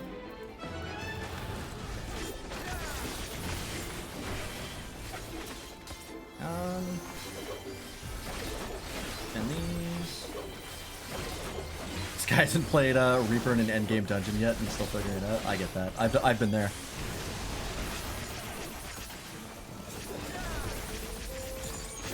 Just like, oh god, I haven't actually done any synced content. How do I play this game? How does this class work?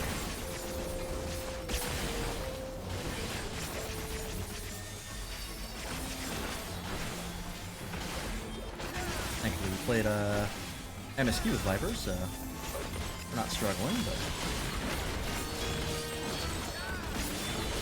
there's definitely that moment of like when you've been leveling a class and you've been doing it through Let's, and all you get is the low-level content. And you just sit there like, oh fuck, I don't know any of these abilities. I haven't played with them yet.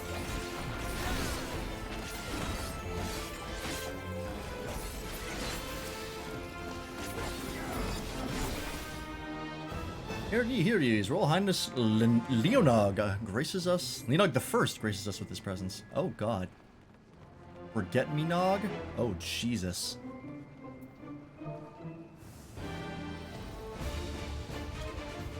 Okay, here we go.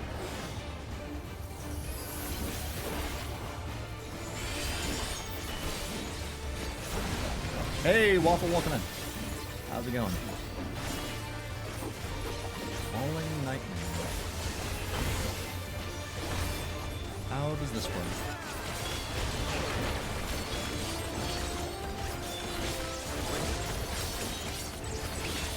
Someone's got a new noggin? Oh yeah, the healer. How does that work? You been a good healer in party so far? I haven't been in combat this chaotic yet. Well, if nobody's dying, that's the important part. If your tank lives, that's all that matters. What the hell? Oh, do we avoid these? Oh shit, they grabbed you. I see. That's not good. Ow. The noggin. Oh, it slows you down. I see. Oh, and I can't attack either. Okay, okay. Noted. Where that?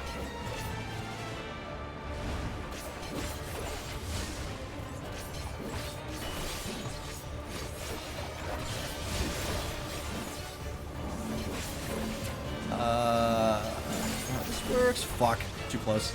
I'm dead.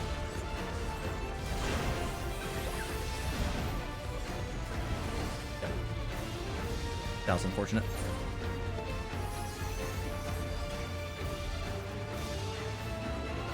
It's the best effect in the game. Yeah, it's getting a fucking head stuck on you. Slows you down. Thinking about GBF? Yeah, I know. Okay, just avoid. Oh god, it's a super wide range. What the fuck? It hits again. Yep. Okay. I keep thinking the range is shorter than it is, and nope. It's actually huge.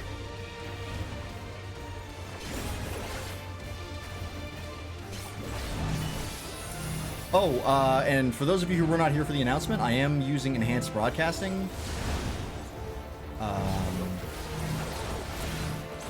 So if the stream is like weird for any reason, that could be the cause. God damn it. Oh, Eagle's gone. Stay away from me. I have to pop some stuff if I can. I just need healing. I can't afford to get my buffs up right now.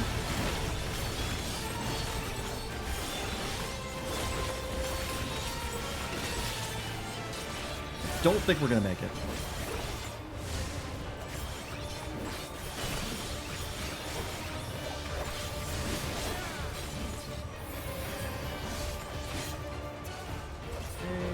Okay, that was good.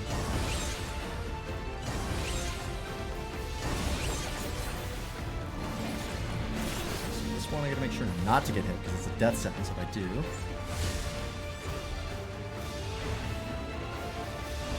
Oh, shit. Oh, I gotta go this way. Don't get hit. Don't get hit. Oh, we're good. Nope. Do it.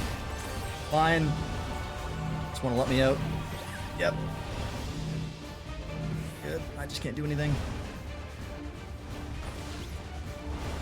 God, there's so many of them. Oop.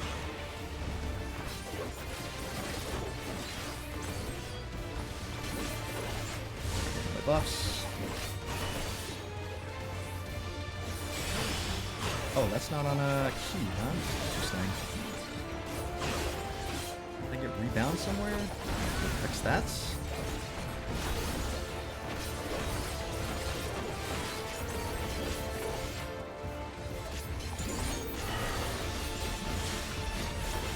I believe.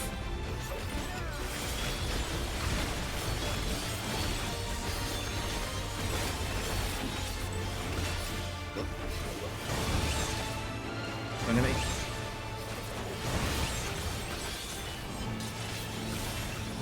Woohoo! Watch it up, streamer boy.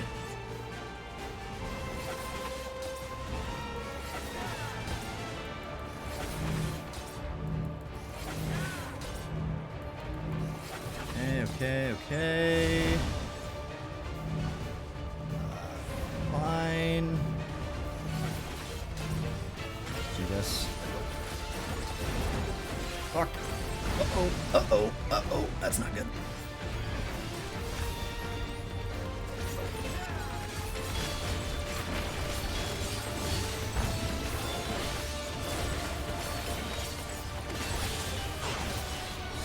Yeah, I don't think I'm gonna make it. I have no healing left. I'm out.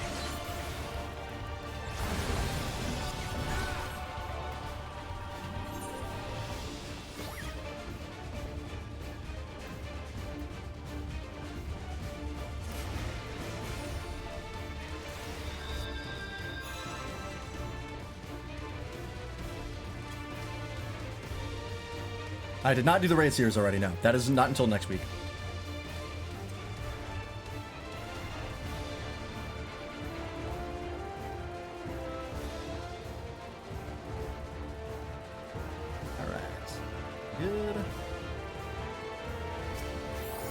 Onwards, round 2. All right, I know what's going on now. The thing that caught me off guard was that the AoEs for these are much wider than I thought for their hit range. So that just took a little bit of getting used to.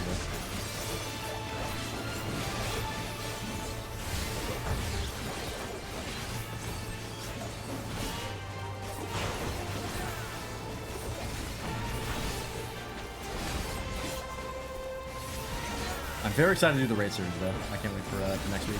Well, I can. I'm going to, but one stands.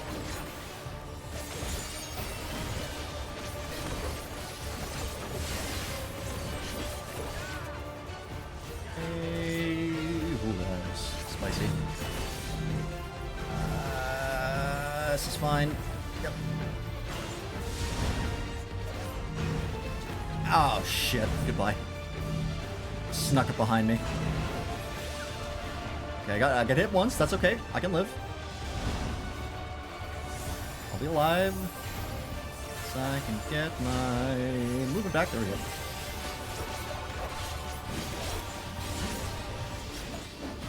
Pop this on. Oh, bad timing. Bad timing. Oh my god. Really? Yep, that's it. Bye. Yeah.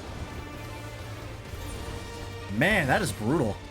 They get a... I very much expect this to be fixed.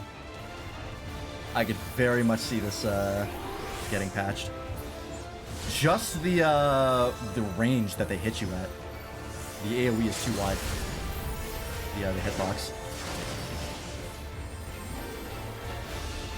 Like, yeah. I keep getting locked into situations that I just can't get out of. Because there's no correct route.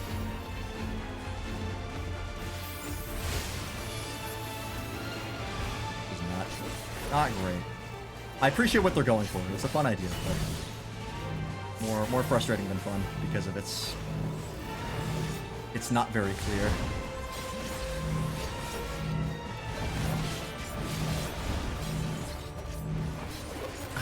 It's okay, they're not gonna hit me. I'm in okay spots. Oh yeah, where they won't hit you when you're get a head on you. Into this dungeon I never get hit by the dolls. This is the post-game dungeon I mentioned people didn't like. I see why, and I think it's valid.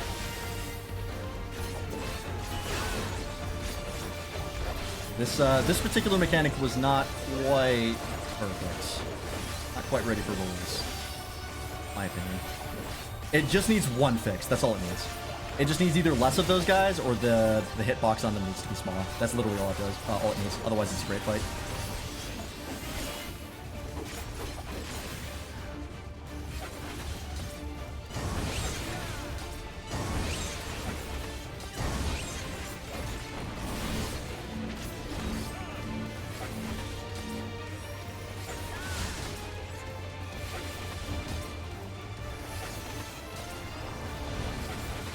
There are gaps that I feel like I should fit through that I can't. Or at least make it, like, obvious where their hitbox is. I cannot get close. Not here. Not right now. Just too much shit in the way.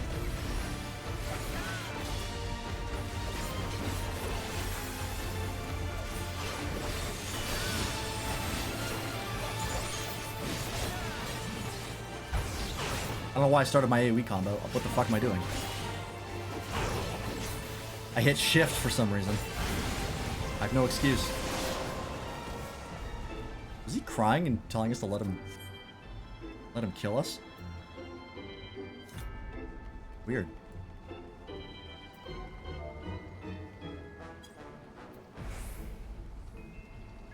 Wish there was a spit emote in this game. Yeah, I don't disagree. I mean, I guess I'll be on this, right? Falls of every age, the Frolicking Grounds is your whimsical stage. Do be careful not to lose yourself in our phantasmal attractions.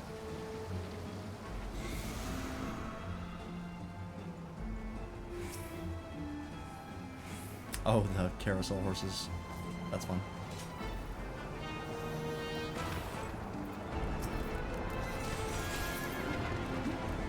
Alright, going back.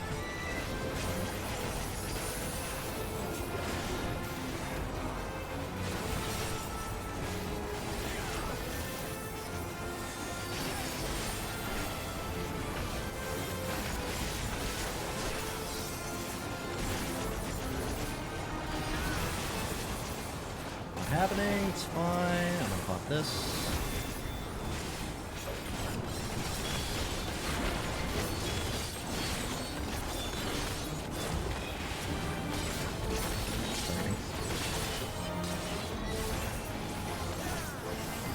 Nice. At least this part's this part's smooth.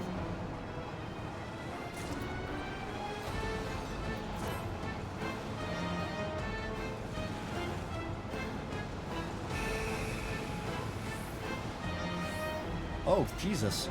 The circus! We're being attacked by a circus!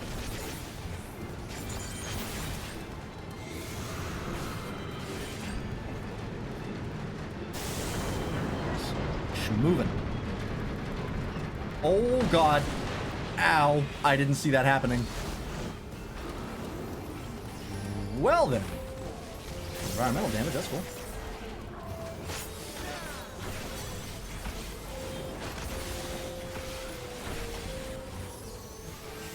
Hello? Oh, I'm targeting the tank. I wonder I can't use any of my attacks.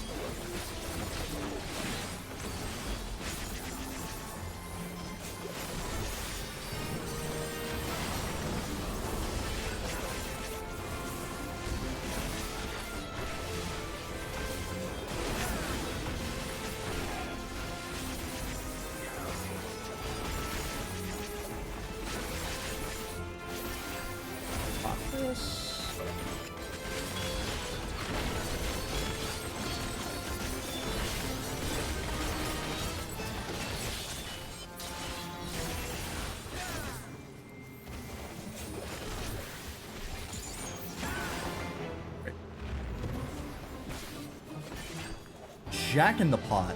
Oh, look at this guy. Alright, really leaning into the haunted amusement park theme, as expected.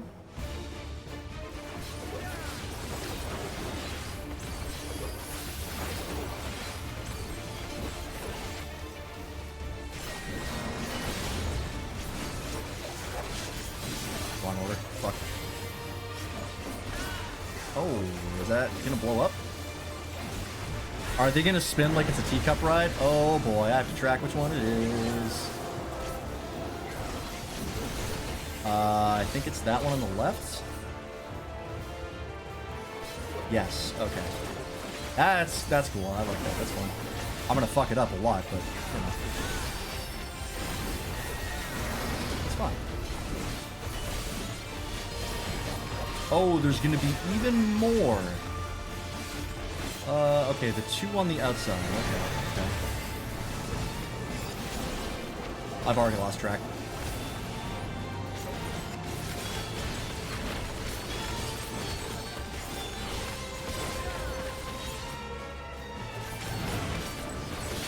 Thank God someone was paying attention, because I certainly wasn't.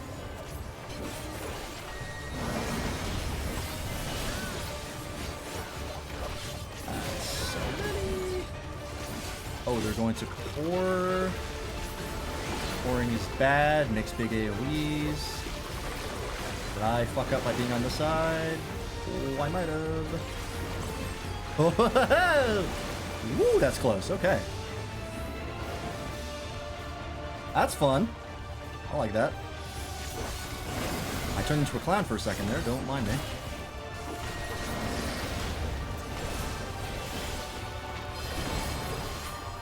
I'm getting into the vibe, that's all. Role playing. I didn't even see which one they went into.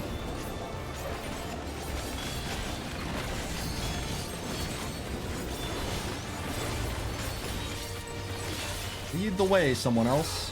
Is it this way? It is.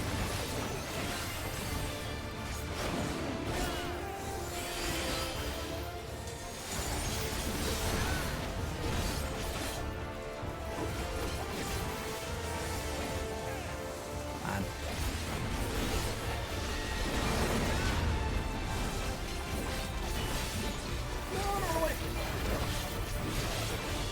Oh, it's this mechanic. That's why.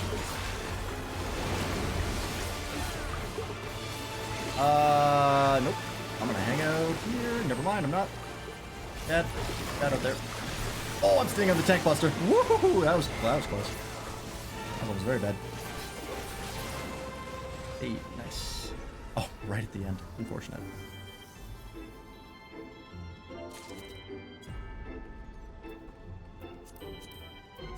I don't know if I'm needing this gear, but I'm taking it for seals.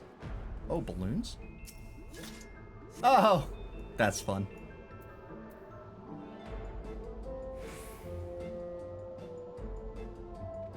Mainly right now, I've been playing a lot more GBF. I forgot how stacked some of my teams are. I have a ton of meta-breaking units.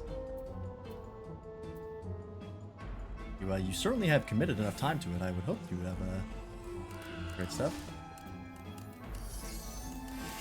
Where did our other DPS go? What happened? Just forget to take the balloons.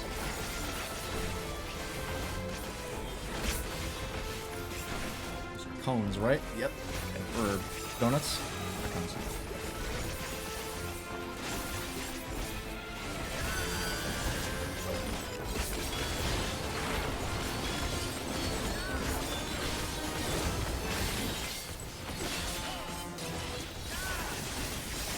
I should have done the dread move instead.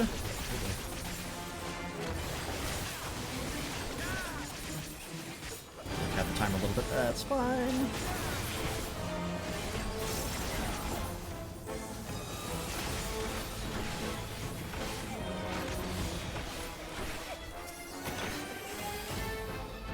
Slayer of Ghosts, but I need the strength of best to their master. Oh, okay. Oh, God. I hate that. Reminds me of the fucking... There's a Yu-Gi-Oh! Archetype that's just like that. Fright Fur, I think it's called. Reminds me a lot of that. Oh, God. Not these things again. Oh, Jesus. I thought we were done with you. Oops, I capture charge.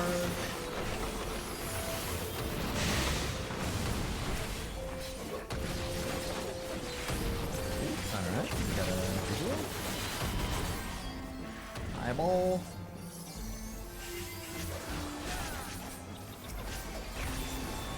Want you to go away immediately. And I will pop my mode.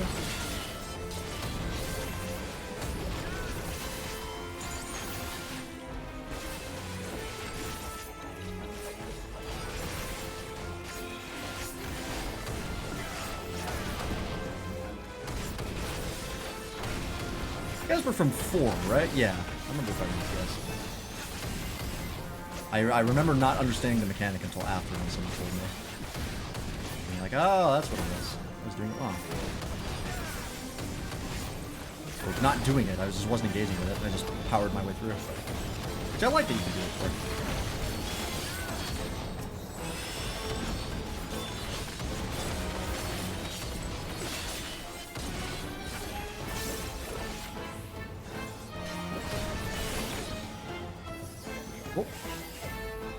Alright, what is the boss? What are we working with here? Traumarai, Lord of Nightmares.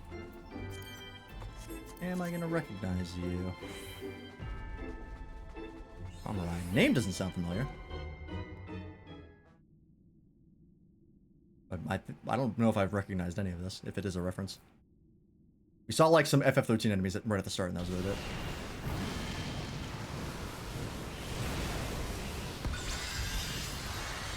Nope.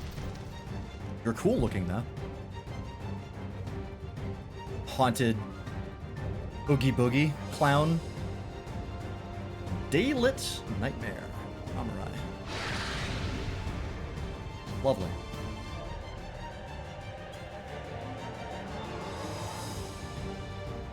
Oh, you are a lot of the arena.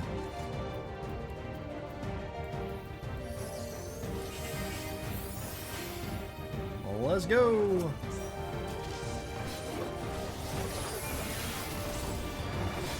We cannot keep him, unfortunately. It's bad for the environment. Bitter regret, huh? Is that down the middle? Oh, yeah, but it... Yes, it is. Oh, I really got hit by that? Man, that was a brutal snapshot. Okay. Let me see the sides. Yep. Yeah.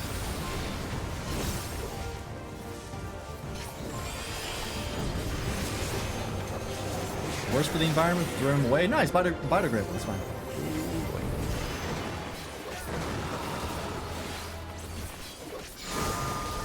Oh. Ghostly guys? What does that do?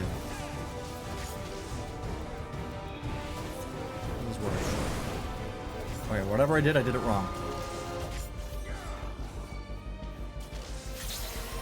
You need to pass through obstacles, additional animals taking... Oh, I see. So you can walk through the barrier like that. I got it. Yeah, and then that'll kill you. Okay, I see.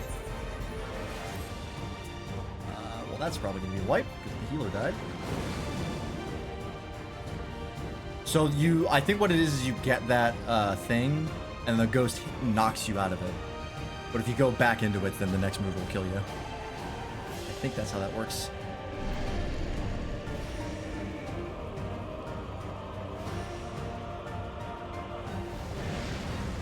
He's a cool boss. Errors award against the living. Okay, so that would be get your ghost on. I'm going ghost.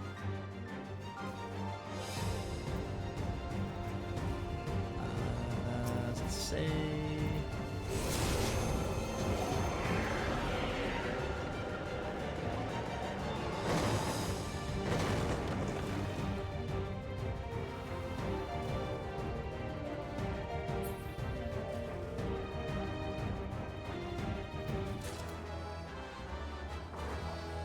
Oh, no, I see how it works. Okay. So you have to go from one spot to another to get in and out of ghost form. Yes, okay. And then the ghosts are a distant thing. You want to get away from them. I see. Ooh, that's an unfortunate stack. Yikes.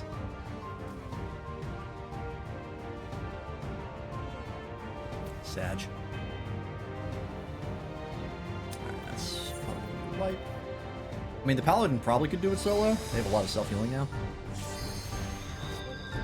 But maybe not.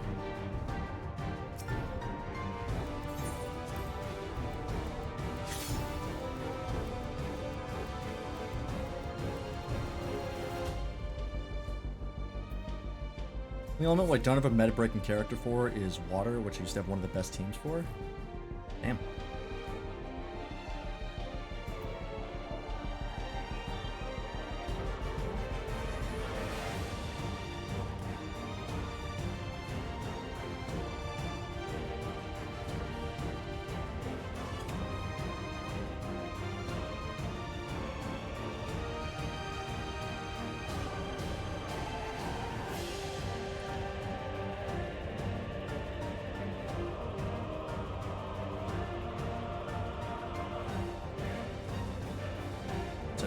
I can.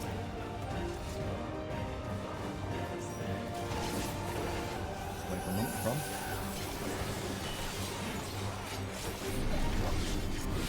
Alright, I'm learning this time. Away from the very clear, yeah, giant. I swear that hole, that circle wasn't there before. I'm wrong. I thought it was just his face glowing last time. They add that because I'm stupid. Pretty sure I just missed it. More likely option.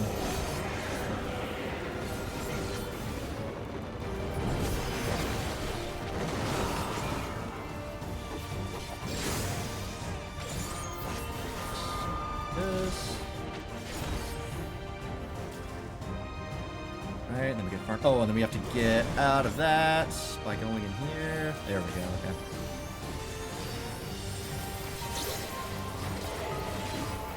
Yeah, Ghost Duster is the one that killed me.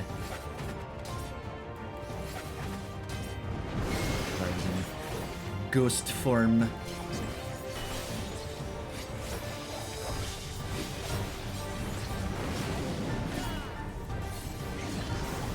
Let's see.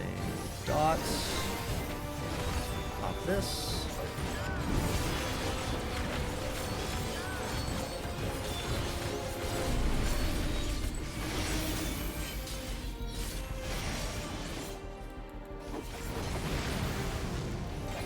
To be honest, didn't even notice him casting the other thing. Lush Buster. Seems bad. Nice, okay. Exactly what I thought. Pretty obvious, but... Good to know.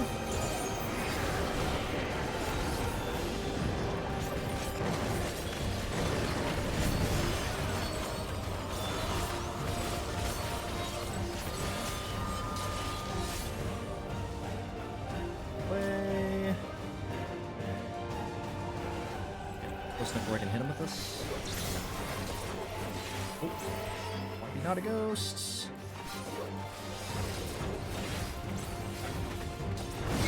I should have just gone to the side, not backwards, so I could still hit him. Ghost.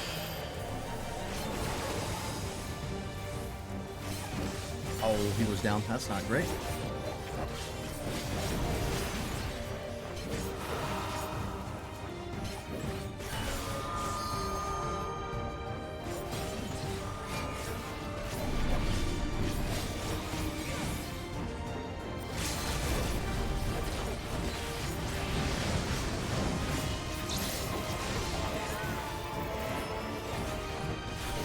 I move away.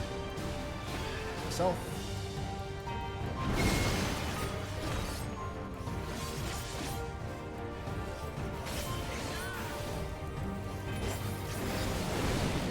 Ult.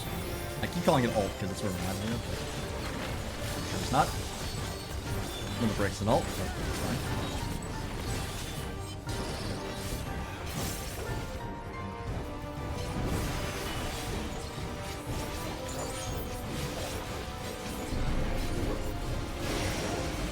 For a second I moved too quickly.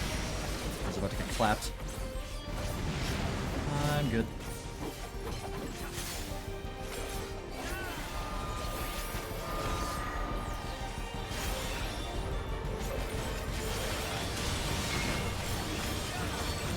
Get all my health back from life drain.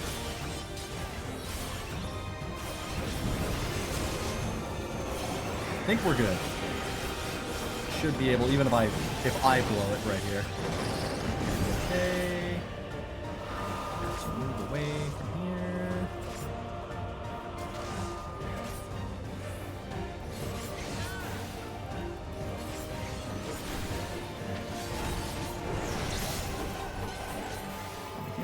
Alive. Nice. GG.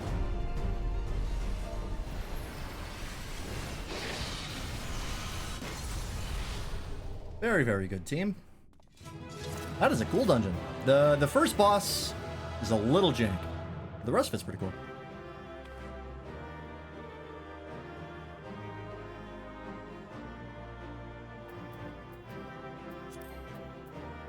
Have this. I'll give it to the tank. Tank did great.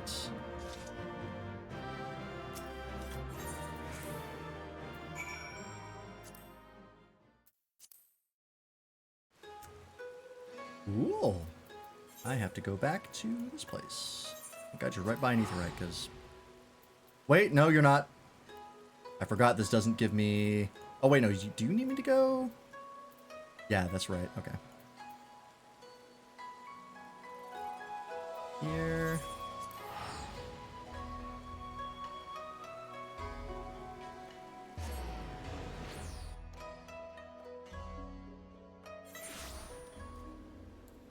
Back over there.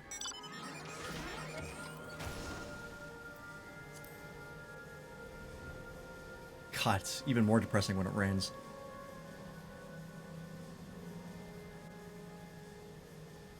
I don't know if I mentioned it, but I think I've decided that I don't want this place to be fixed. I think it would really cheapen the impact if it were fixed. I mean, you can get it back. Like, if you want to see it again, you just hit New Game Plus.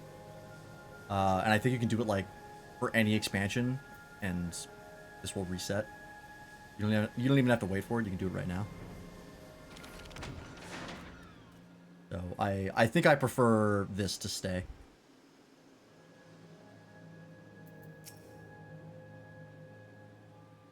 I think it's more impactful that way. No coming back. You're back. Was the Dead Walk as haunting as we expected? Yeah. It's almost entirely ghosts. Let me get this straight. You met a disturbed mascot, attended a twisted tea party, were assaulted by a sky wheel and a merry-go-round, then fought for your life in a haunted house? The Endless House, to be precise. And with that, my suspicions are confirmed. In the days when Dreamborough yet flourished, the Endless House often held plays with volunteers from the audience. These volunteers would be cast as the story's heroes and tasked with rescuing a captive princess from Traumaray, Traumarai, Lord of Nightmares. That sounds awfully similar to Lance's experience. Precisely. Thus, I believe the Deadwalk's monstrous residents were given life by the lingering memories of the Endless who once called it home. As its name once implied, the district was built for those Endless who loved to dream. The theme park itself likely gained a mind of its own. Over the years, perhaps it too harbored the hope that a hero would grant its former citizens' final, desperate wish for freedom. And for home. So, as I understand it, when Queen's Fiend and Zoralja first attempted interdimensional fusion, a few areas within living memory suddenly vanished into the rift, including Dreamburrow. And as the endless souls within began to fade, their memories and desires fused with the very essence of their home to turn the Deadwalk into what it is now. Oh, but Dynamis, that makes sense. Memories do have sentience. Like, they're aware. Which is fucked up. Considering the timing, you have to assume the district's reconnection is due to Her Majesty's last attempt at interdimensional fusion. With Traumarai gone, those lost souls should finally be able to rest in peace. I am not entirely certain, but the rift did close upon Lance's return. I can only hope your hypothesis is truth, and the role in that hollow performance is concluded.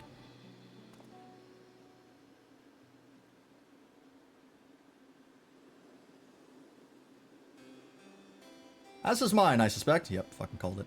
Long have I served as guide, eager to bring joy to every visitor who passed through living memory's golden gates. But I see now why I remained. I was meant to perform this final act of guidance, to lead you both to those lost dreamers. I do not wish to dampen the mood, of course, so I shall take my leave. But I could not be prouder to serve my fellow citizens. I could not be happier that you were my final guests. Farewell, my friends, and thank you. Truly. See you later, man. By later, I mean when I eventually die.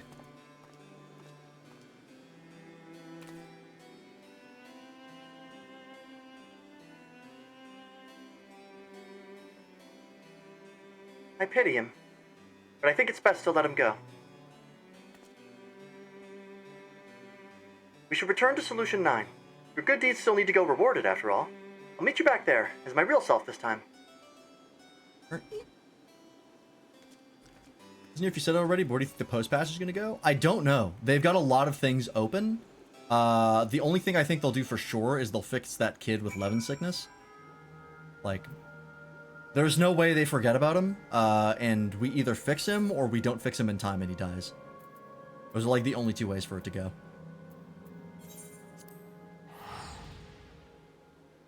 Feeling the next expansions are going to be different shards, but no idea where we're going for the rest of Dawntrail. I think that's a pretty safe bet, considering that like we have the chalice with us now. That's a pretty big fucking deal.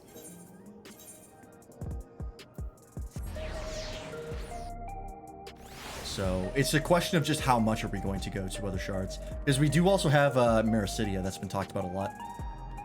But they could also do both. They could do Mericidia and then also introduce another shard. This arc's going to be the Zem arc. Well, they have said they don't necessarily have a full arc planned for this section, like for like the next 10 years. They're just kind of doing things, and then they're going to try and tie it up like they did the first time. I think they've straight up said they have less of a plan. So I think we definitely could see more about a Zem. That would make sense based on what we've seen so far. I don't know. A job well done, Lance. With the Deadwalk anomaly taken care of, Oblivion can return to its regular surveys of living memory. I'll have to decide carefully how best to handle the former haven of the Endless, but I do know one thing for sure. It's our duty to uncover the mysteries at the heart of living memory, what it was made for and what horrors kept it running, so that we never repeat those mistakes. I'd like to think that's what the lost souls there would have wanted as well. And that's what'll drive me forward. Thank you again for your help, and safe travels out there. Cool. Any quest? Dungeon? Yeah, I don't think they had a plan for A Realm Reborn. I mean, the plan for A Realm Reborn was salvage the game to the point where they can sell it again. I think that was pretty much all they had. I think with the patches of A Realm Reborn and Heaven's Word, they started to concoct more of a concrete plan. And I think starting with, like, Stormblood patch content especially, but I think Stormblood in general. Well, no, actually Stormblood patch content. I think they had a plan at that point of like, okay, we know generally where we want to go. And then Shadowbringer's on. I think it was a plan after that. I'm assuming this is the right one. I don't know that. That's just speculation, but it feels that way. This, for sure, the biggest open-ended plot thread is the key / chalice. What I call the chalice. That for sure seems like that's going to be the thing that drives the plot for at least a little bit. It belongs in a museum. Oh, Indiana Jones reference. Alright, let's do it. Zekihan? I did not get the corn yet, no. I was actually going to do that later. Lance, lass, you've no idea how long I waited here, hoping we might finally meet. There's a matter of utmost importance I simply must have your assistance with. But introductions are in order. I am Zehikan, professor of archaeology at the... Oh, you're Charlian. Oh, my bad. I thought you were a native. But introductions are in order. I am Zekihan, professor of archaeology at the studium. At the behest of the former head of Reason, I was invited to oversee various archaeological expeditions throughout Tyrol. I heard from a little bird in Volokshunsa that you, a most renowned adventurer, had made your way to this continent and could think of no better individual to aid me in uncovering its history. Matter of fact, I have already made a most fascinating discovery in the wilds of Jacques Tyrol. I chartered a balloon to examine a point of interest in Charlewani, you see, and soon discovered ruins which have been unseen for nigh a millennium. Surely Lady Luck is on my side, I thought, but alas, things soon took a turn for the worse. In the spirit of inquiry, I hired a group of mercenaries for protection and made my first foray into the area. We were no more than halfway through before a host of fierce fiends barred our approach. Truth be told, 'tis a miracle we even made it out alive. Yet for a seasoned explorer like you, I dare say delving into the deepest recesses of such ruins unharmed would be child's play. What do you say? Would you aid my investigation and embark on this new adventurer? Sure. I knew you wouldn't disappoint. The Rhines lie beyond the river north of Lake Tuare in Charlewani. Let us continue our conversation there. Okay. The other thing that I know they straight up mentioned, so I expect it to be in the patch content. I think it might be a Beastmaster thing, like an MSQ thing. But they did mention that the wildlife being weird in Charlewani was not addressed. That's still happening. So I have a feeling that's going to be the Beastmaster questline with Aaronville. That's my guess.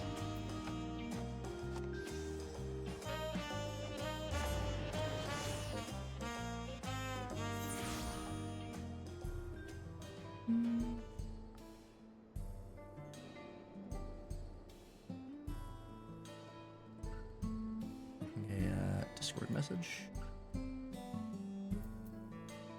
But yeah, like the kid with Levin sickness, that's an obvious one. Beastmaster's probably gonna be about the wildlife. Outside of that, the only hanging plot thread is Queen Spheen's regulator, which is special in some way that has not been explained. So that's probably going to be something. I have a feeling like Solution 9 might get hacked by like the Queen Eternal. It like survived on her regulator, and then they're going to like plug it in and it's going to fucking take over Solution 9 or some shit. Maybe? You don't know. Very little we know about it. Wonderful, you're here. History lost to the ages lies in the valley just upstream. The landscape unlike any other, teeming with sabotenders of all shapes and sizes. I call it Tender Valley. Doubtless the ruins have remained untouched for all these years due to its barbed environs. After all, none wish to become the victim of their thousand needles. Though I believe the ruins nested deep within the valley to be Yokoi in origin, a closer inspection revealed motifs even I could not recognize. There's a new discovery waiting to be found within, I'm sure of it. Alas, the defense mechanisms protecting it were far too much for the mercenaries I hired. It would be wise not to underestimate them yourself. And lest I forget, you should know that I dropped some of my notes concerning the expedition during my escape. If you would know of my findings, I encourage you to search for the records during your exploration. I shall await your return here. I entrust to you the honor of discovering the unknowns which lie within. Tender Valley. Okay. Cool. As an Eternal, did she actually need a regulator, or was that just brought up to quell the thoughts of, but why is she different? I don't know. Because they specifically call it out to be a special regulator, but that was by Oblivion, who I think they did know that Sphene was an Endless. Right? Like, they brought... at some point, we asked them, did you guys know? And I couldn't remember if they said yes or no. But I think they said yes. So... I don't know. It's definitely some sort of device. It might actually be a regulator. They said yes? Okay, so... I mean, they could have just been, like, trying to make things easy on you, but... It wasn't that.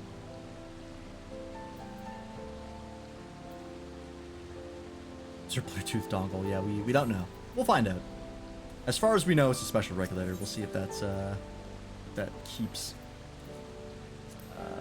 Ender Valley. Oh, my shit's about to break. Fix that. Actually, where's the mender here? It's probably one right here, right? Oh, never mind. Fine, it won't break in one run. But yeah, I have a feeling there's going to be like some sort of virus on it, or some like malevolent digital entity, whether it's the Queen Eternal or something else. Or it could just be like a way to almost talk to Sphene again. Like some remnant of Sphene, maybe. Don't know. Tender Valley. Cactus Land. Oh my god, look at these guys. Is this just going to be all Cactuars? The dungeon? Cactuars the dungeon? Sure seems that way.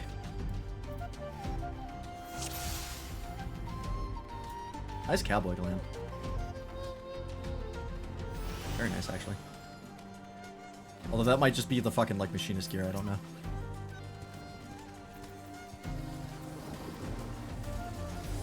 I like the zone theme here.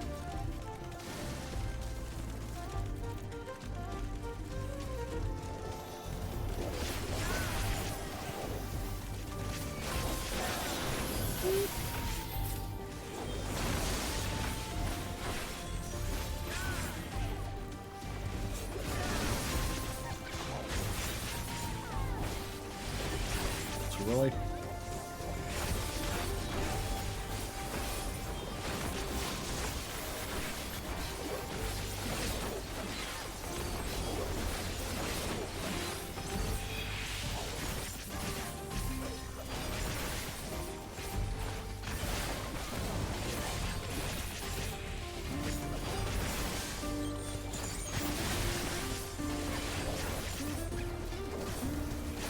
This melody sounds familiar. Why does it sound familiar? I feel like it's somewhere else in the game that I'm not clocking.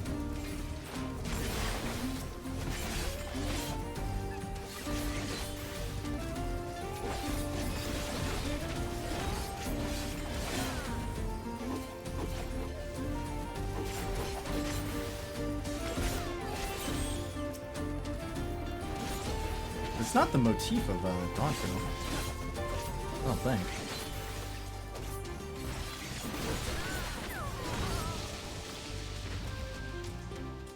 Oh, hey, it's Temple of Karn Bard. She's back. The Empress. Oh yeah, it is the wild. It's the Shalawani theme. That is it.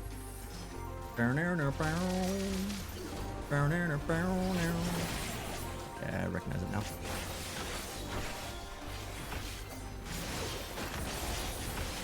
I've got a playlist for Dawntrail started. Just a matter of getting it downloaded.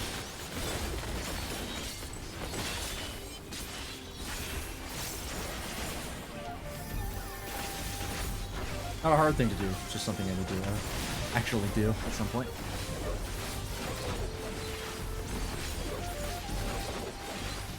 Oh, and you know what we need to do? We need to add Dawntrail to the expansions list of our ratings. All the different expansions. I forgot about that list.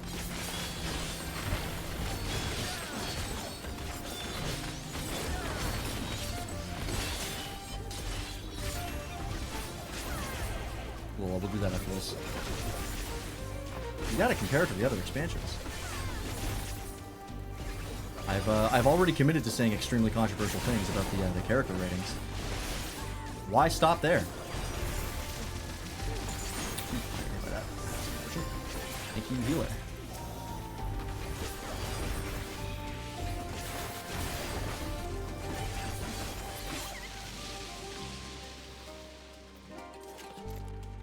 That's the era I can passively fish for orange scripts. Ah, yeah. Oh my god, look at this fucking beefy boy. Look at this fucking guy. Look at that cannons on this son of a bitch. God damn. Alright, this is a very wide arena. I'm a little worried. Okay. Oh! Okay. Oh, he makes the fucking stance. It's so dumb. I love it. Okay, so they get bigger, I see. Got it. Oh, a healer's already dead. Not ideal.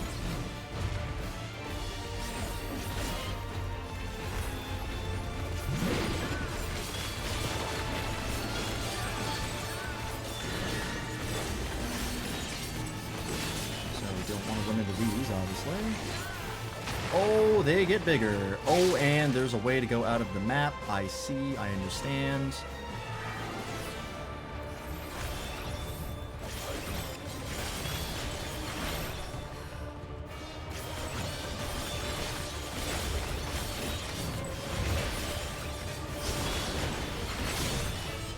Prickly left, I think. So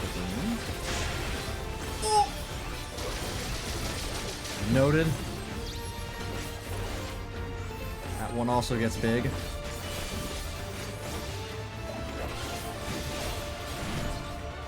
Alright, I think we should just wipe it up here. Okay. Up!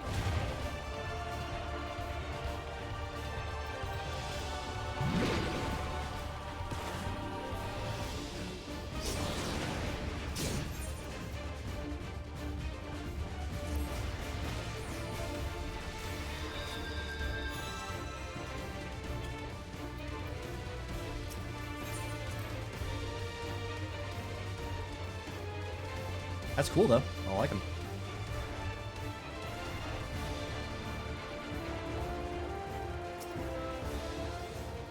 Alright, round 2.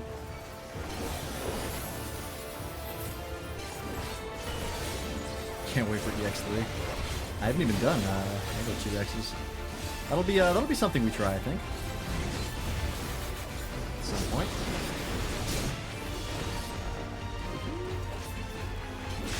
Give it a shot.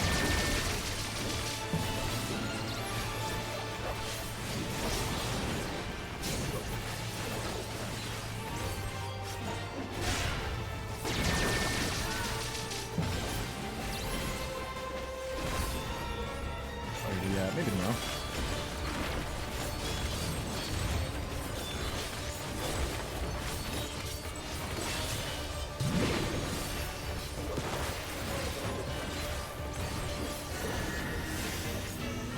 I want to go like...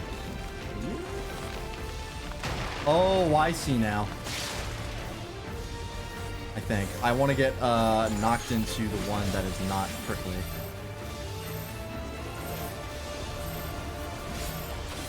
I just noticed there was one. That's what it is, I think.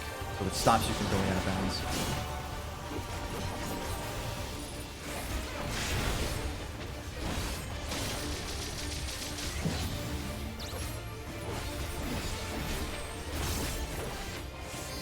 Clever.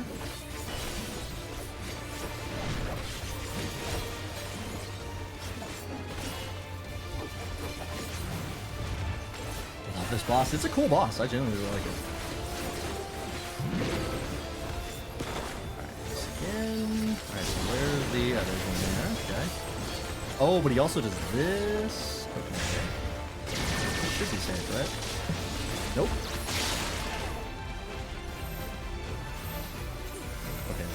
Those are large. Noted.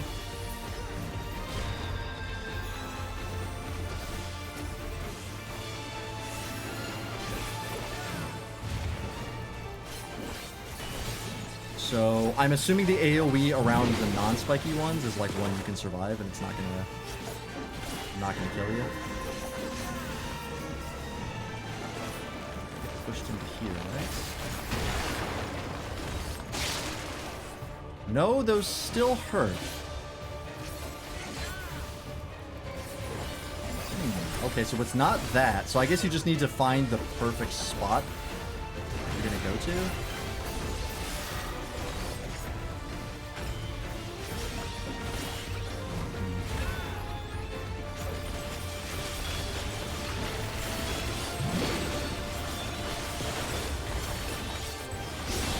Oh, I guess they're like smaller than the other ones. Right, okay, so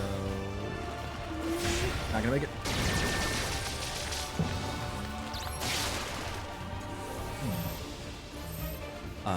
Back here for sure. Yep.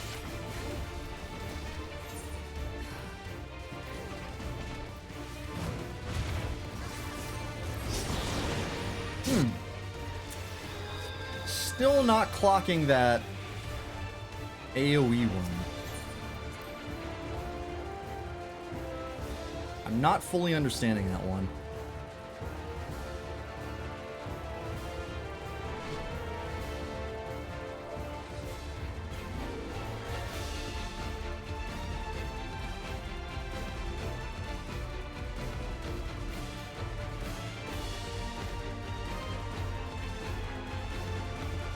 I think it really is just like finding the perfect spot of all the AoEs.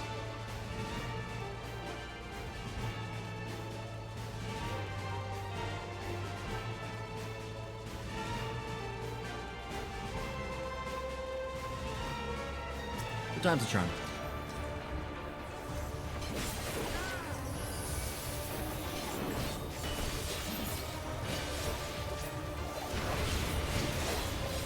Yeah, the little like cacti that he puts down, I still don't know how to do that one perfectly.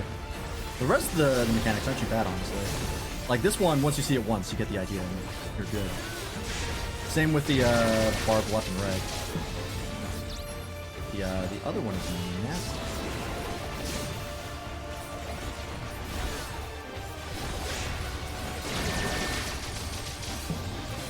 Like I thought I would run into the ones that aren't spiked, but that was not it.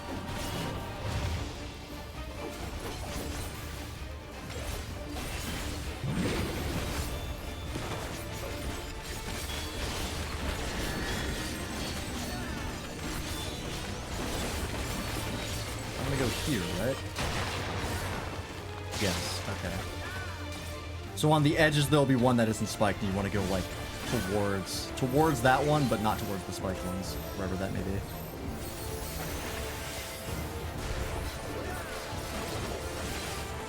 Okay, okay.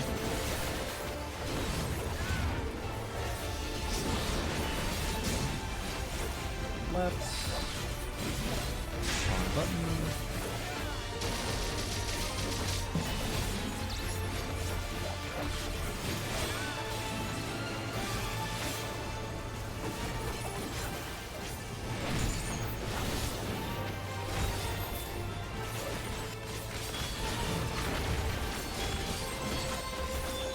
Damage in now before he pops off.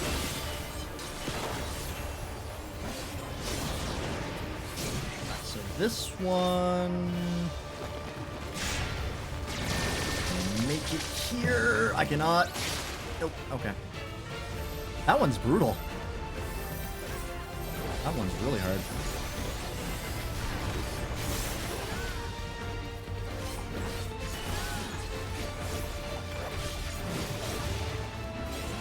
Jumping, bitch.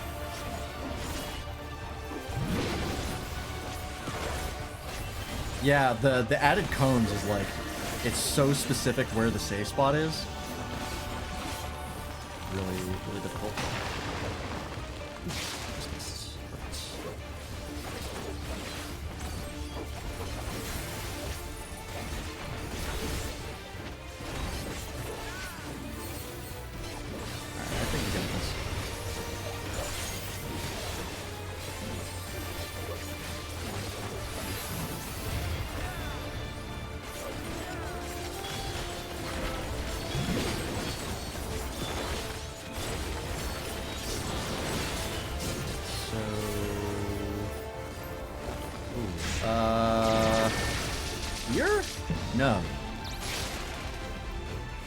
Huh. Because I couldn't run to the other one in time. I'm dead. Oh no, good healing. Ah, so close. I had the bleed on me because I walked into the spikes trying to get away.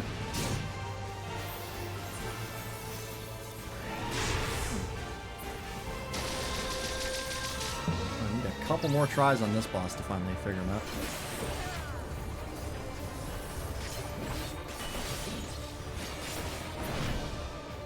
Nice.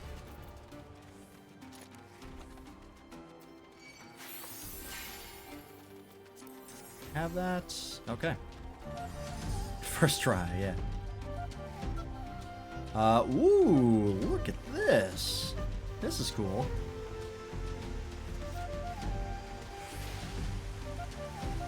Like a little lost village here. A little mountain village. Mountain city, damn.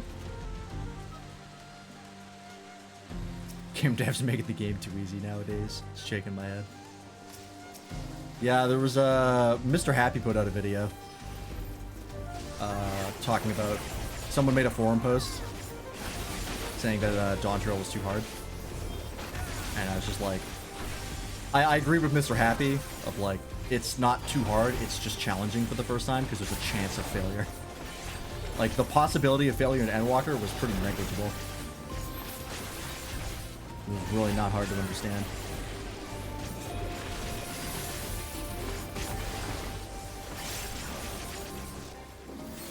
So, guess you gotta do a little bit of learning.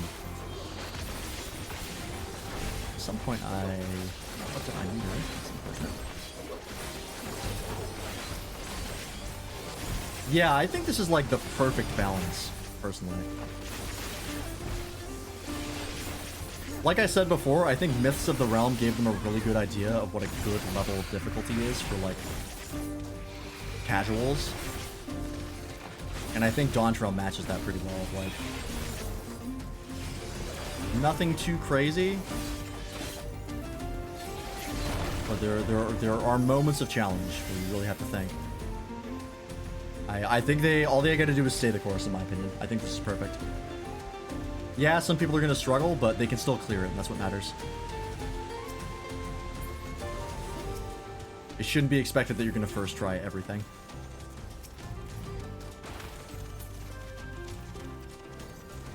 At least in my opinion.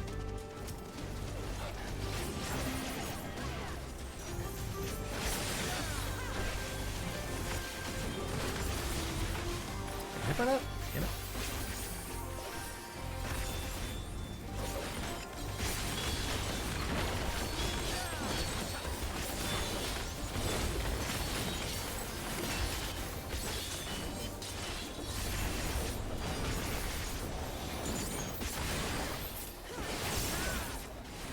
I do wonder what they're going to do with Viper, because I know the changes they made weren't the ones they said they wanted to make. And I do wonder what the, when the big rework comes out. Well, big, quote unquote, we don't know how big it'll be. When the rework comes out, I wonder what they're going to do with it.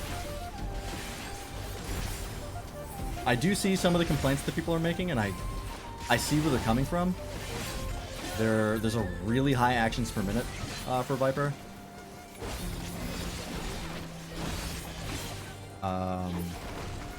Personally, all I think they need to do is just reduce the cast times. Just take Swift Scale, the one that reduces your, like, speeds up your GCD. Just, like, weaken that. And match potencies, that's it. Oh, are we gonna have, some bowl mechanics? Put some in holes and they're gonna come out of other ones. But yeah, I think that's really all we need to do. I think as far as the actions per minute, I think that's the nicest way to do it without fucking things up. Don't we want to go away from this? Oh. Oh, I see now. There's things on the side. I thought it was going to pop up at the other hole. I got it.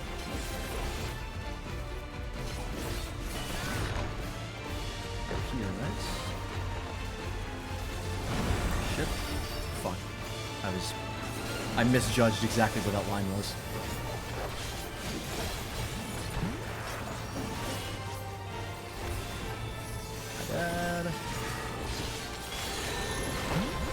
Especially if you don't have great ping like me, you're going to be clicking just with these left and right. As I'm sure you can tell.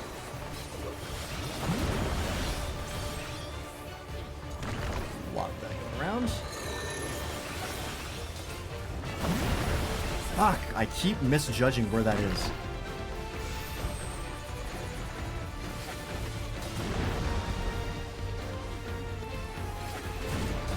Keep thinking it's thinner and it's not. Lines on the floor that I can see with my eyeballs. Pay attention. Yeah, this does have the machinist problem of if you don't have great ping, you're probably not going to do great damage. Which is the fucking FF14 classic.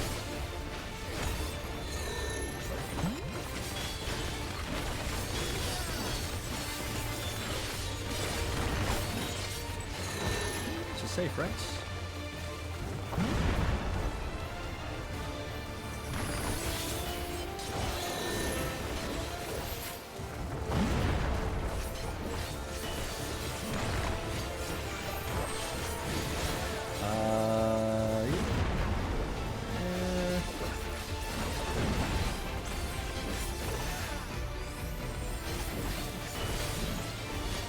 Holy shit, the healer has 5 bone stacks.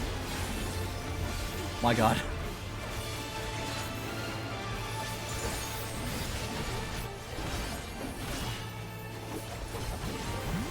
Oh, they're not dead. That was very proactive healing. Good on them.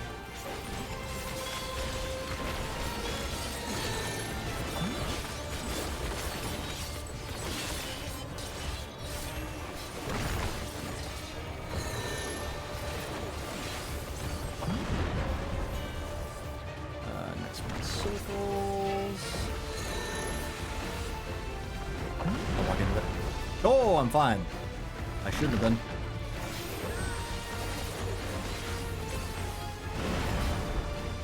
Didn't deserve that. Ow.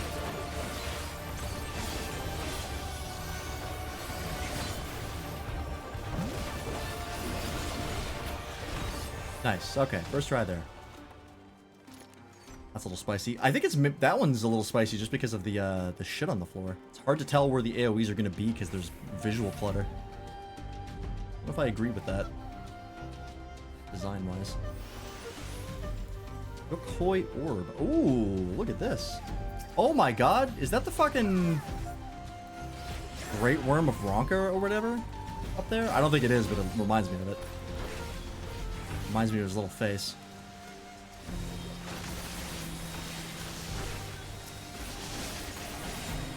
I mean, it could be. Maybe this is the source version of that.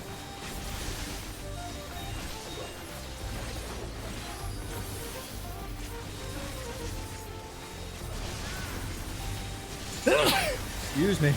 I ran away because I couldn't see.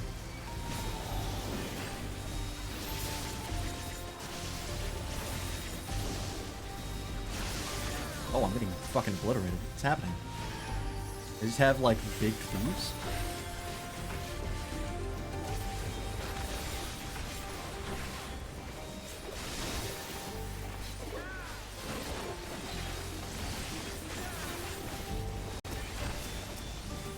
What's happening here?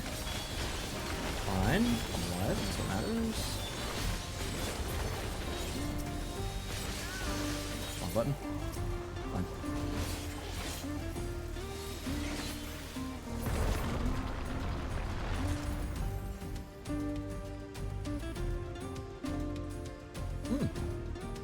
Cool.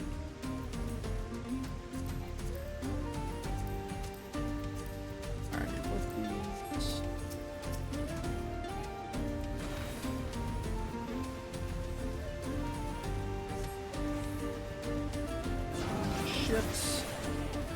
Oh, I think it might actually be a big Ronka reference. This is the exact same mechanics as Katana Rebel.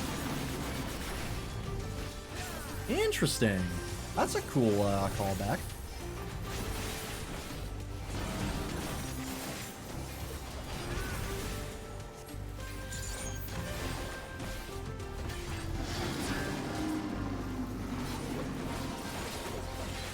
So that maybe is the Great Worm of Veranka that we saw.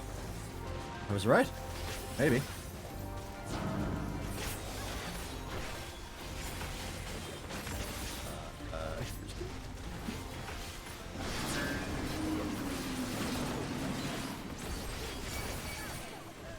Oh, the tank is dead, and I am now tanking.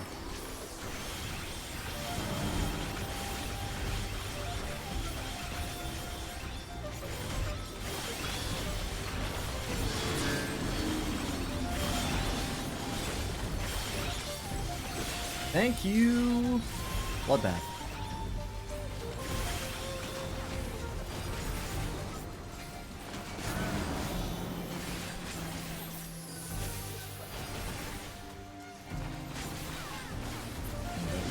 The regular enemies are a little spicy. You're gonna learn today.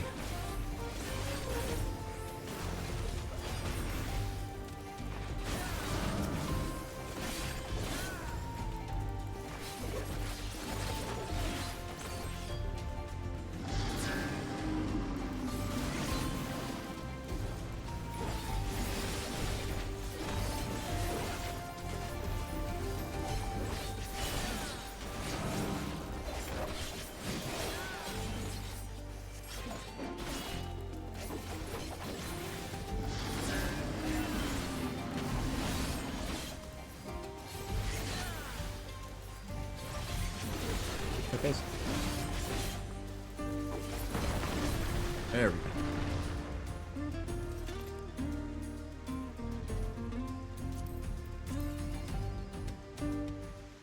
We have that. What are we looking at here? Bigger cactus?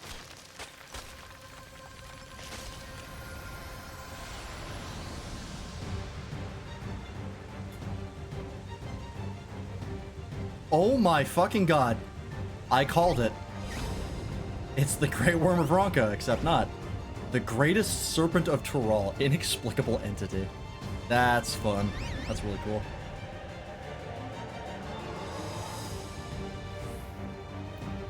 He's back. Alright. Pot of greed. He's so friend, he is, but unfortunately he must die.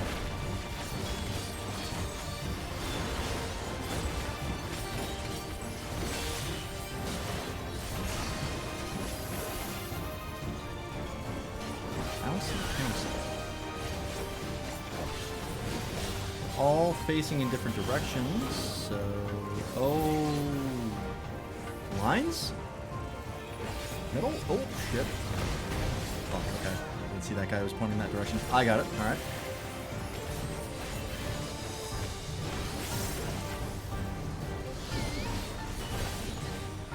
Scream!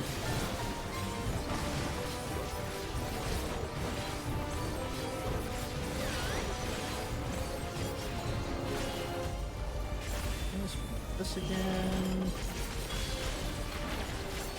Oh, those are going to be circles. I see. Because they're wiggling and wobbling, but they won't fall down.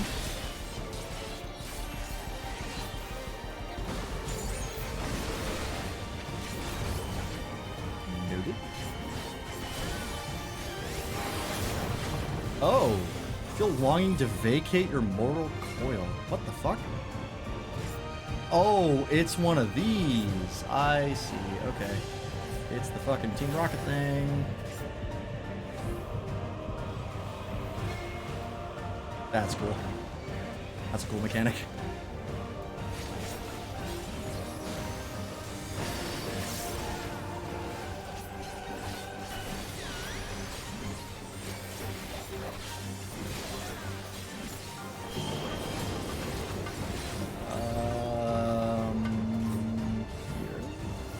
Nope. On again.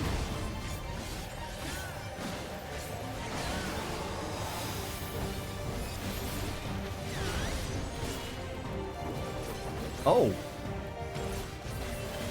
Huh. Okay.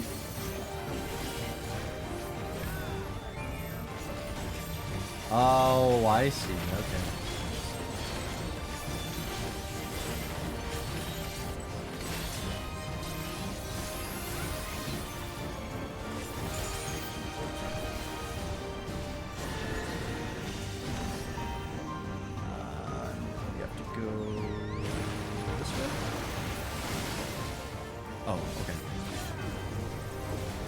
Not as far as pushback as I thought.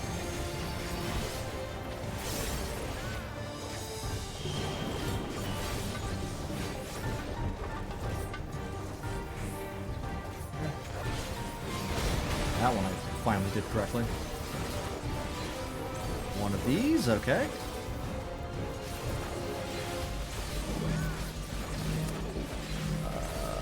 We're good. Spread them out.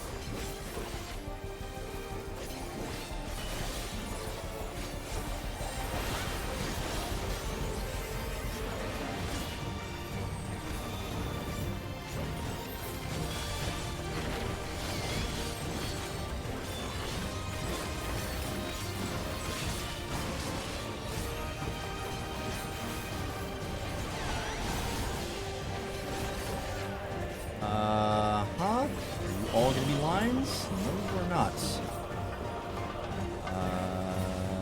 This way. I got caught. Too slow. Never mind. Thank you, Snapshot, for working with my paper ones.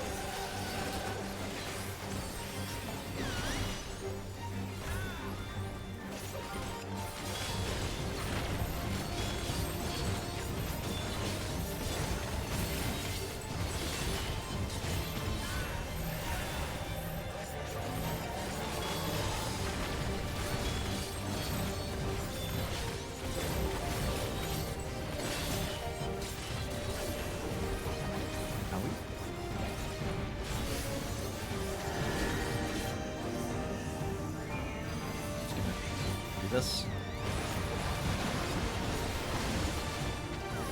What's going on there? Still don't understand that mechanic. I assume it's you put the puddles where you don't get knocked into them on the knockback. That's my assumption. But right here. My best guess. Nice. Hey, very good. That's another cool dungeon. I mean, the content of Dawntrail has been the widely agreed upon best part. So I'm not surprised, but hell yeah. Oh, there it goes. That's a problem for future Warrior Blood.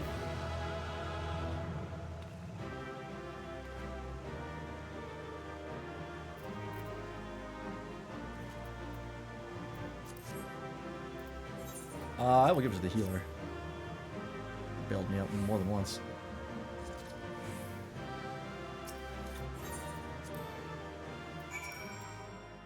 Nope. Alright. And that's the level 100 dungeons. Well returned, and with nary needle to be seen. That's because you're seeing the front of me. They're all on my back. I experienced them firsthand myself. The pain was simply indescribable. That said, once it subsided, I was surprised to find that the lower back pain, which had ailed me for years, had completely vanished. Now tell me of your expedition. I wish to hear everything. What did you see? What was hidden deep within those ruins? Thank you, thank you. You're not going to believe this one. I see. How truly remarkable. To think that the structures of a separate civilization lie in the depths of the Yokoi ruins, and at their deepest point, a giant serpentine creature awaited. This is beyond a shadow of a doubt a significant discovery regarding Jacques Tourel's history. Tell me, what thoughts have you concerning the valley's depths? 4 choices? I assume one of these is, because I did the Great Ronka Serpent quests. I've no doubt there were many gospels that foretold of the Great Serpent's majesty. Yeah, I'll go with that one. You know of the legendary inscriptions said to be writ by an illustrious Yokoi of Eld? I'm most impressed. I've yet to fully decipher them, but my creature described in chapter 56, verse 3 is in fact the Great Serpent. This is a most intriguing discovery indeed.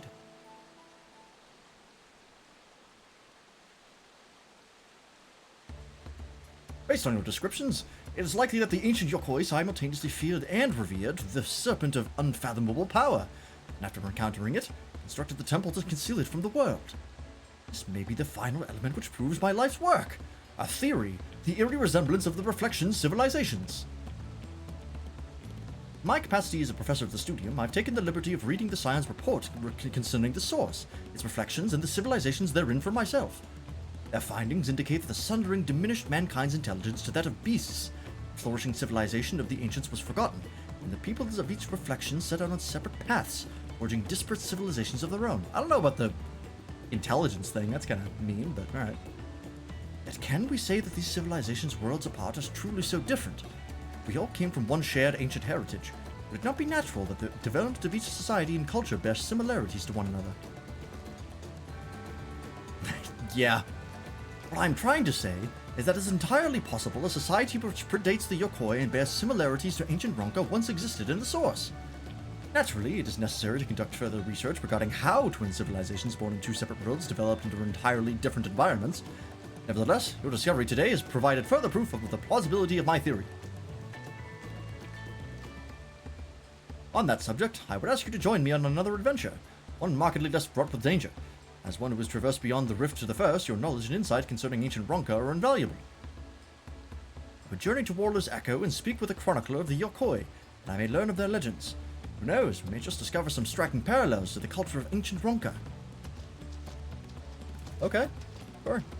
Let's get that lore dump.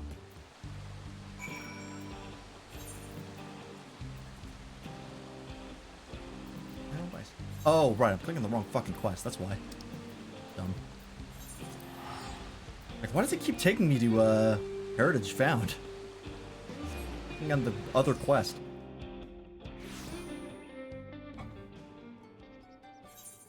Alright.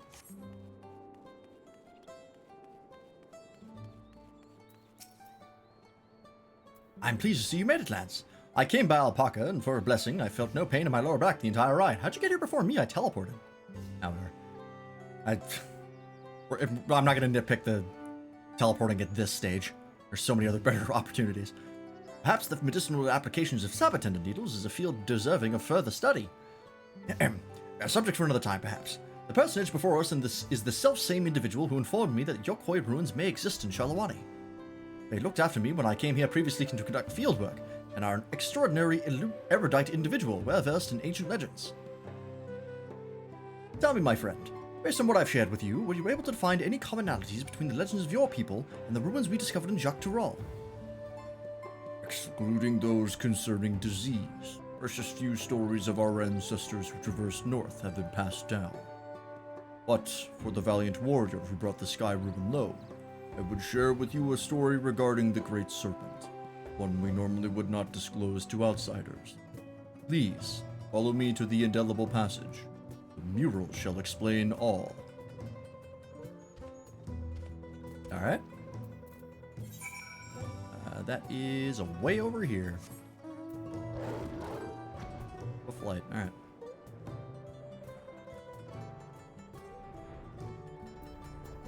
I like that they're exploring more about, like, reflections in the source, rather than the reflections themselves. That is fun. This definitely gives credence to the theory that future expansions are going to have a lot more to do with reflections, considering how much they're leaning into it for Dawntrail. Like, all the stuff with the first, as well as, you know, the main plot about the 12th. This, is looking more and more likely.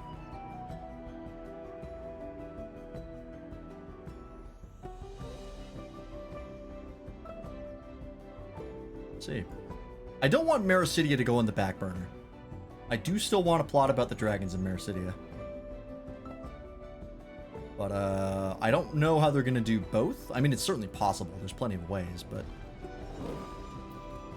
I don't want them to abandon either plot. So interweaving them is going to be interesting. The legend concerning the Great Serpent is hidden within this mural. Pray gaze upon it carefully as I weave for you an ancient tale. Alright.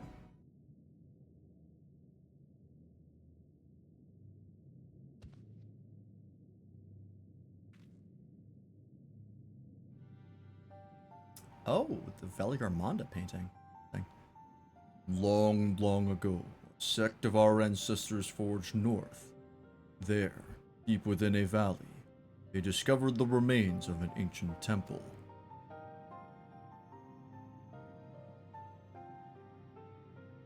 Its inhabitants had long perished, and the purpose for which the structure existed was itself an enigma. Yet when our forebears finally delved into its furthest recesses, they discovered a great serpent deep in slumber. It should be noted, our people revere serpents as divine creatures who govern the boundary between worlds. Behold one of such immense power, dormant there within the ruins. They believed it best to build a temple around its chambers and offer prayers for its divine protection. Yet in the ensuing years, our people were plagued by disease. Time and again, our ancestors offered supplications for divine assistance, but no matter how fervent their prayers, the great serpent never deigned to answer them. Deigned? I think it's deigned. In the end, a great many of our forebears withdrew from the northern lands. Only the most devout worshippers of the great serpent remained, but they too would eventually withdraw in a somber procession, having buried too many brothers and sisters. We still don't know the source of that disease. I mean, it's kind of explained that, like, it was just something they couldn't, like, resist because their immune system was weak because they were new there. So it could just be that it was just, like, a random disease that took them all out. There might be plot significance later. Who knows? Sect who remained prayed for the great serpent's awakening. Prayed for a salvation that would never come. Yet why should it awaken now? And what incited its aggression? Was it simply by chance that it roused in so foul a mood, or was there perhaps some underlying reason we've yet to uncover? The devout who held vigil of the temple held this belief. When the great serpent doth awaken, its coil shall envelop the world.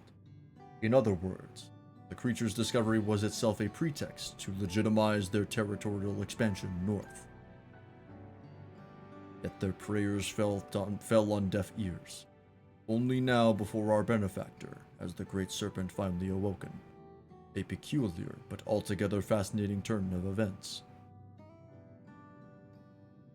If the being you encountered truly was divine, mayhap it is you who shall receive its blessings.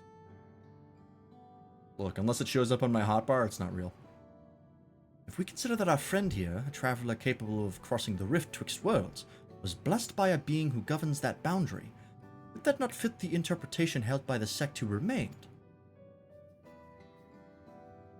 At any rate, Lance's testimony and the legends of the Yokkoi shall go a long way in verifying my theory. Is there a, like, outer dimensional god that we've been... that's out there and that's interacted with us?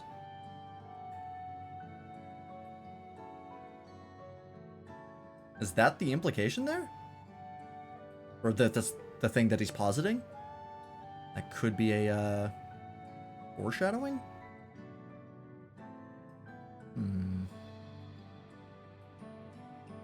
I mean, there's been a lot of interdimensional travel in Dawntrail.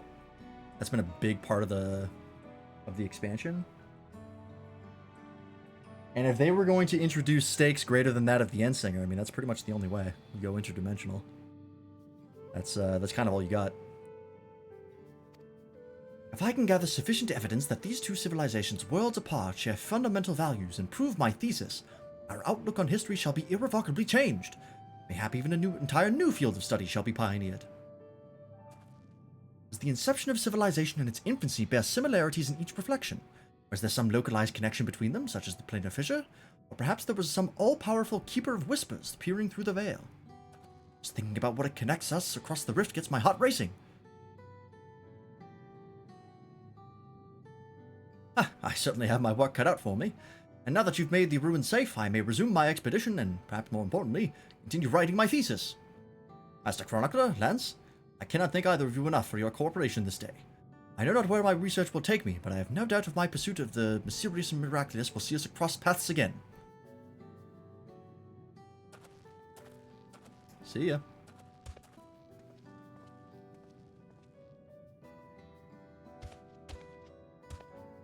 Interesting.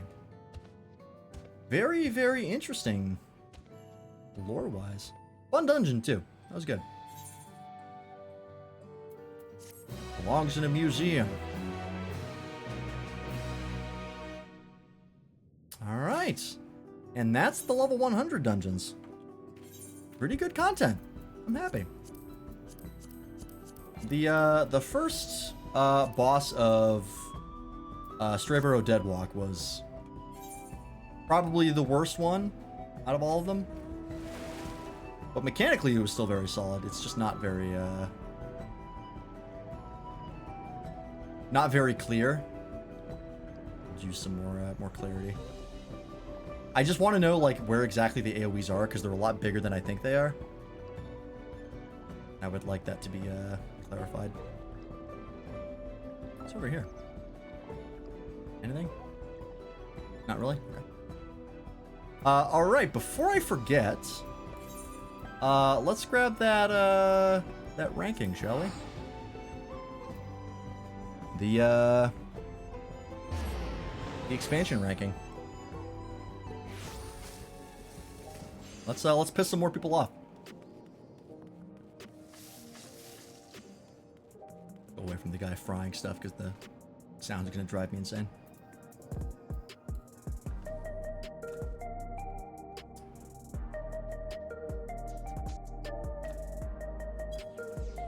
Okay.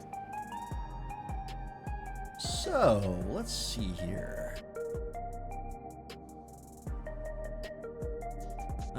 I know I have it. Pictures. FF14. Ranking. Here we go. Okay, yeah, we're gonna have to remake this because this was made in Paint and I can't like edit this super easily. That's okay. We'll do a proper document for it.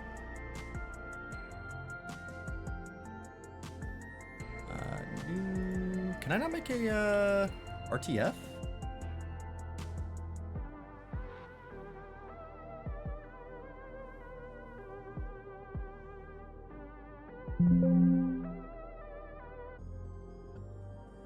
Here we go.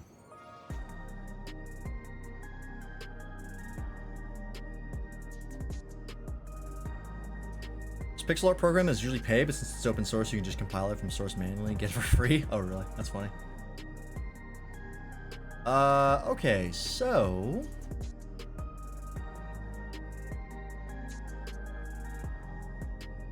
let's get a table. And not make tables in this. Insert objects. Okay, this doesn't support tables. That's fine. All right. So I have the old ranking here. Just put it out of the way and put everything in here. Okay, so we have an overall ranking. Let's actually make this bigger.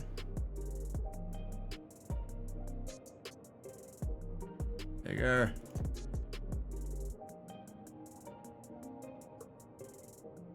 Oh, too big. Too big. There we go. All right, so we have overall ranking.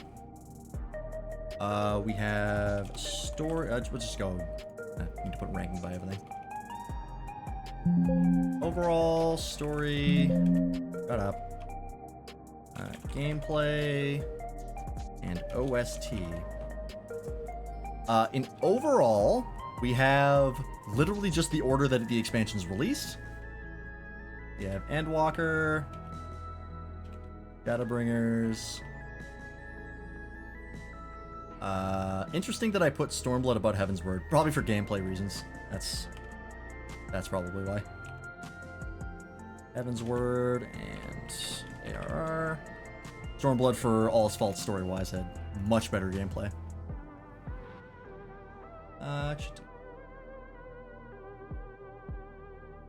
Slightly smaller. Story. We had Shadowbringers, Endwalker, which I already talked about where this where Dawntrail's gonna go here. Heaven's Word, Stormblood, and Born. Gameplay, Endwalker, Shadowbringers, my opinion, they've just been getting better and better. Stormblood. Heaven's Word. Born. Oops. An OST. We had Endwalker at the top. Stormblood. Shadowbringers. Heaven's Word. And Born. Which I think Roma Born is at the bottom of every list. Yeah. Not surprising. Okay. Overall. Interesting that I put... Yeah, you know, there's part of me that wants to put Heaven's Word above Stormblood, but then I remember, like, the gameplay of Heaven's Word, and I'm like, you know what? I'm actually good. I think overall, I don't know where to put Dawntrail. This is probably the more tough one. Because I know exactly where it goes story-wise, I know exactly where it goes gameplay-wise, I know exactly where it goes OST-wise. I don't know how I would rank it overall.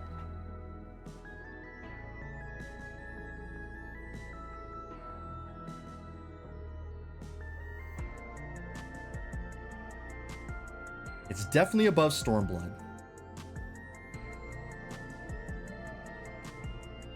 I don't know if I put it above Shadowbringers and Endwalker, though, overall.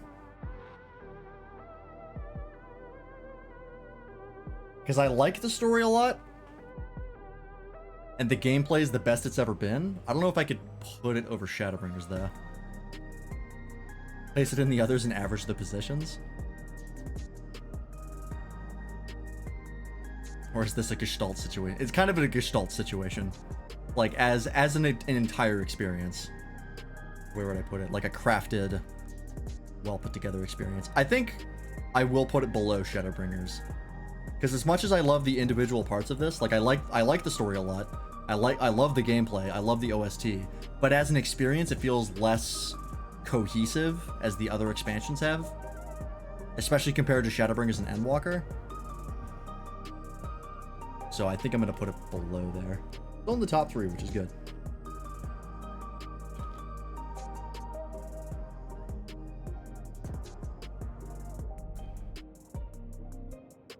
Yeah. I honestly might, thinking back on it, I might put Endwalker below Shadowbringers. Shadowbringers was exceptionally well crafted.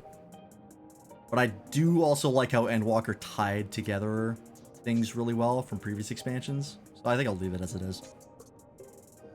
Story-wise, we already talked about this. This is above Heaven's Word, but below Shadowbringers and Endwalker. Which, important to note, actually, I'll modify this. Main game, and we'll actually make a separate category for patches, because the only MSQ that had a direct continuation from its main story from its patches was Heaven's Word. All the rest of them have definitive endpoints, and then they continue on with additional stories. They're still related, but they're different storylines. Heaven's Word was the only one that ended on a cliffhanger. So that's why I personally can't rate them overall, including the patches, because it's not fair to do, in my opinion, given that Heaven's Word ended that way. Patch stories. I think patch story-wise, Heaven's Word's got to be at the top.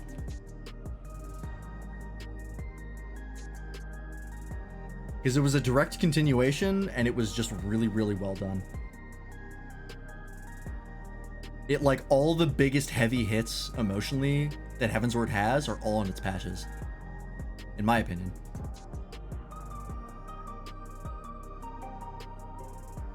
So I think Heaven's Word is at the top. I think after that is probably Stormblood. You get to fix your numbers since you didn't format the files, format the lists as lists. Oh yeah, that's a good point. Can I actually do that in this? Oh yeah, I can start lists. Okay, I'll do that afterwards.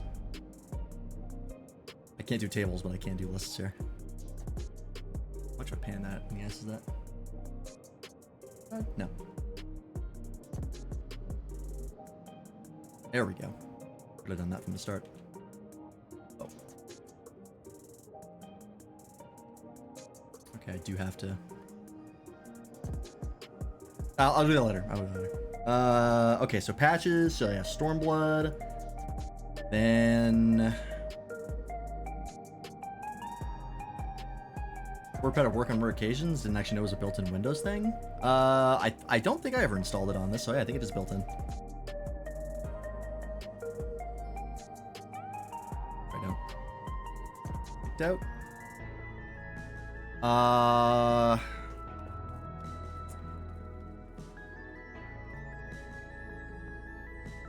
For a fact I wouldn't have, and it's on my computer. There you go. You have Shadowbringers, Endwalker, and a Realm Reborn here. Not sure what we can't put on here because it doesn't have any patches yet. I think a Realm Reborn patch-wise has a really good culmination, but as a whole is pretty not great. It ends in a really interesting way with the Bloody Banquet, but I don't remember a fucking thing from anything outside of that. So I'm putting that at the bottom. Least memorable easily, besides the Bloody Banquet. Which leaves the question, do I put Shadowbringers or Endwalker above each other? I mean, Endwalker was kind of a, like, completely separate storyline with all the Arcfiend stuff. So... But it was a pretty decent storyline. And Shadowbringers does have the Warrior of Light, or the False Warrior of Light storyline with Elidibus, which was pretty good.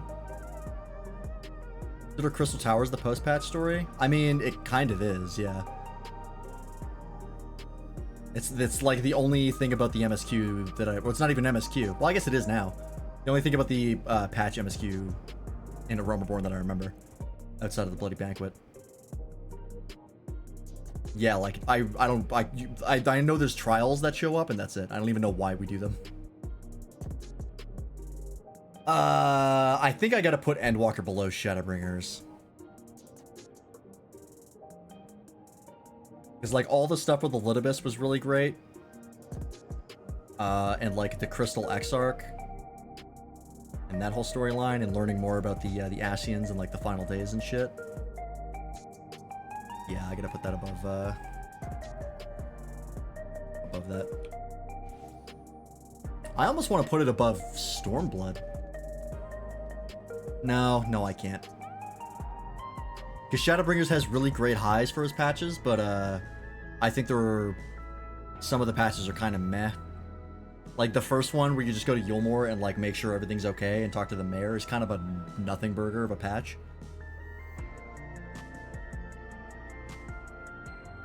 I believe Moogelmog is patch content, yeah.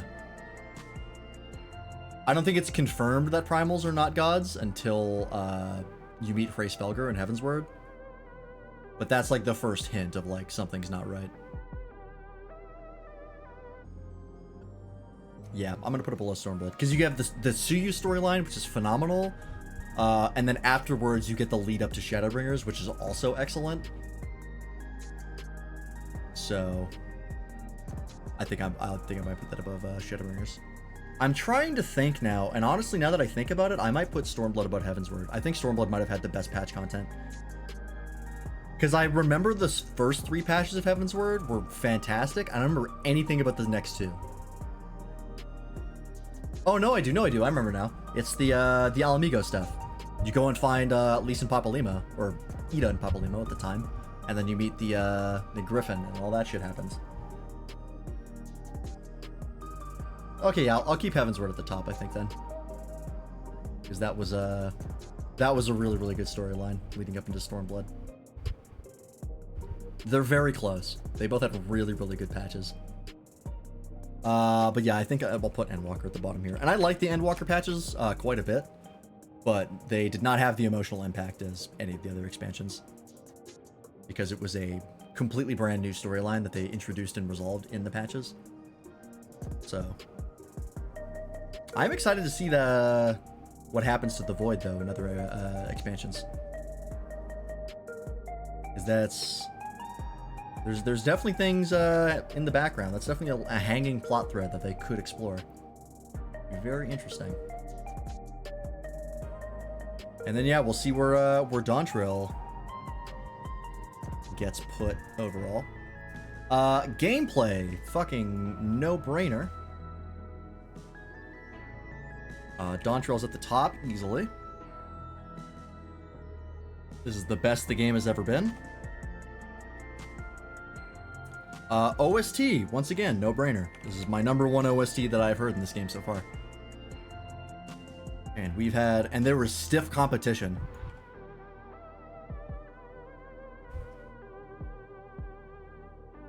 Like Endwalker's post-patch is just the Warrior of Darkness arc in Heavensward? Not really. Like, yeah, they're both like dark themed, and that's kind of the only connection they have, plot-wise. Everything else is different.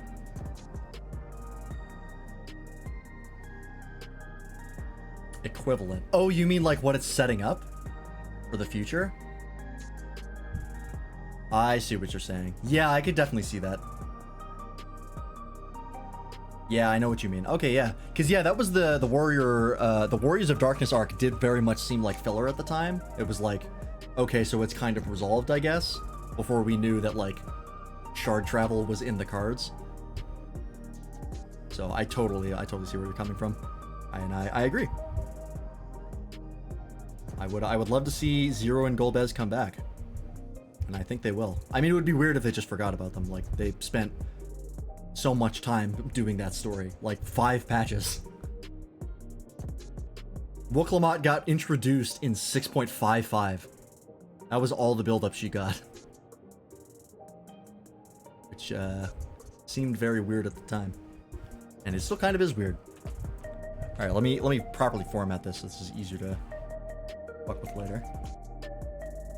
Dawntrail, Stormblood, Heidelberg, KRR.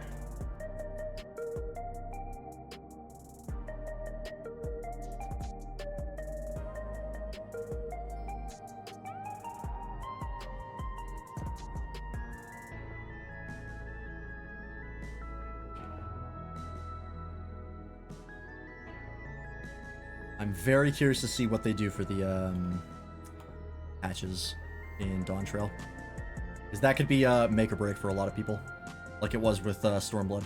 A lot of similarities between Dawntrail and Stormblood. I really did feel like they wanted to do Stormblood right this time, and I think still kind of dropped the ball. I think they did a much better job. But not all their mistakes were learned from. Actually, they really just made brand new, bigger mistakes. Well, not bigger mistakes.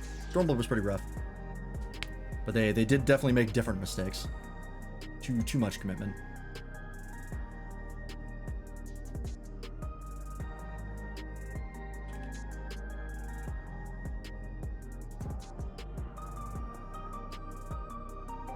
But hey, you know what? Gotta experiment.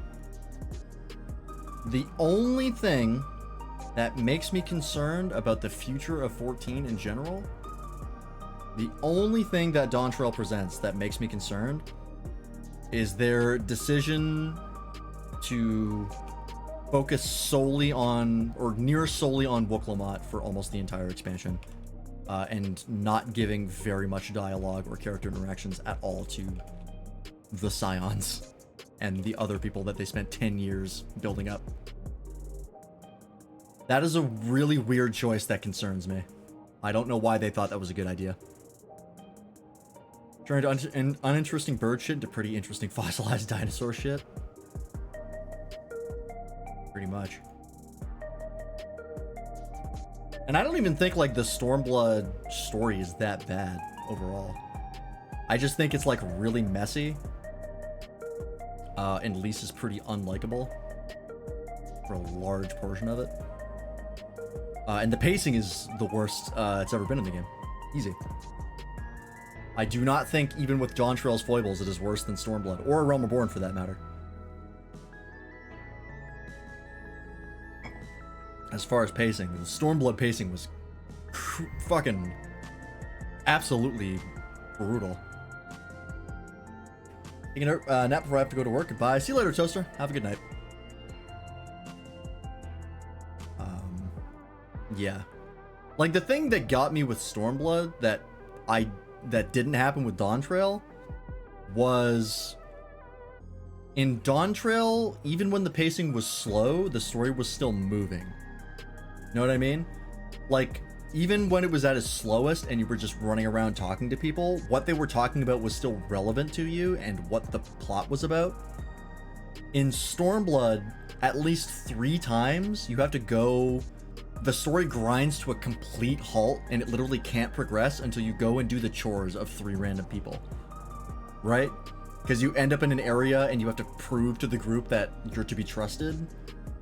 And so you literally just find 3 people and do like a side quest for them and then come back to the main story. And you do that 3 times. You do it once in the Ralger's Reach area, that zone. I forget what it's called. The Fringes? Might be the Fringes. You do it once in that zone, you do it once in the Ruby Sea with the Confederacy, and you do it once in Namai with the town. And maybe a 4th time, I honestly don't remember, but not only is it incredibly repetitive, but it's brutal on pacing, because like I said, the story literally grinds to a halt. You can't progress and learn new information until you're done. And it's not good. So, and I mean, A Realm Reborn does that for an entire, like, arc, right? You stop dead in your tracks to go and collect ingredients for dinner, and then you're allowed to play the game again once you get them all. Awful. At least in Dawntrail, it's like, all right, go talk to 3 people, but the shit they're telling you is why you're there. So, that was why I felt the pacing was much better, compared to those 2. Still not great compared to, you know, the other expansions like Heaven's Word, Shadowbringers, and Walker, but I didn't think it was absolutely atrocious. Not after seeing A Realm Reborn and Stormblood. I've seen the depths. I know where the bottom of the barrel is, and we were not there. But yeah, I think that's good. Let me go ahead and save that. Save as. Go.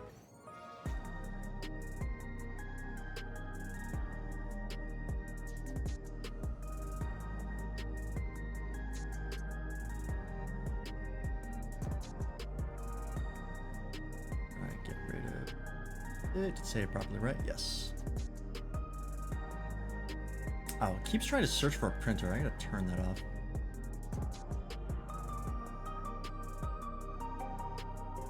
If I even can. I'll worry about it later. I'm not gonna worry about it now. Last thing I want to do is spend a bunch of stream troubleshooting a printer. That's painful enough in real life. I don't need people to watch. Okay. Well, we have got about half an hour left in stream, so I think we'll just quickly do some roulettes maybe. Oh, let me finish this off as well.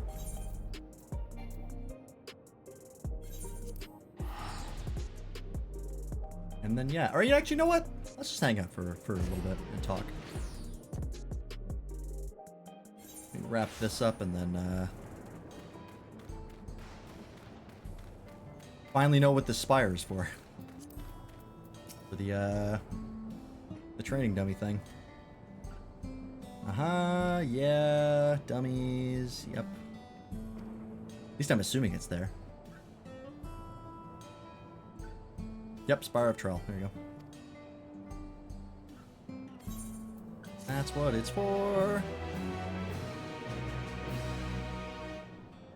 Expansion of Stone Sky Sea. That's what it's called.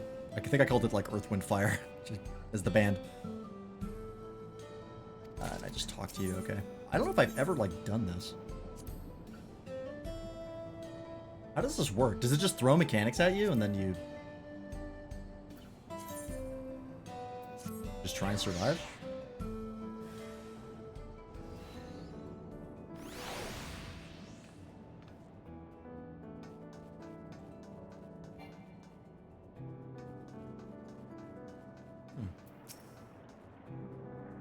Challenge begins. Oh. If I hit it, does it start immediately? Okay, so it's just a training dummy for people who don't know where training dummies are.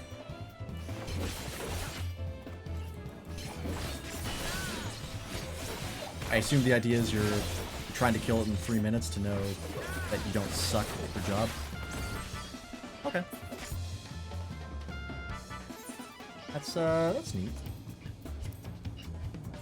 How do I leave? Do I just, like, bail? I don't know if I ever did, like, Earth, Wind, Sea. Or Earth, Sky, Sea. Before. Yeah, I failed, I know. I suck. Okay, cool. That's done. Alrighty. Dope. Yeah, let me just, hang around in Solution 9 for a bit and chat. For the rest of the, for the rest of the time we have, because we only have like 20 minutes before the stream ends. Thankfully, I have not noticed any dropped frames.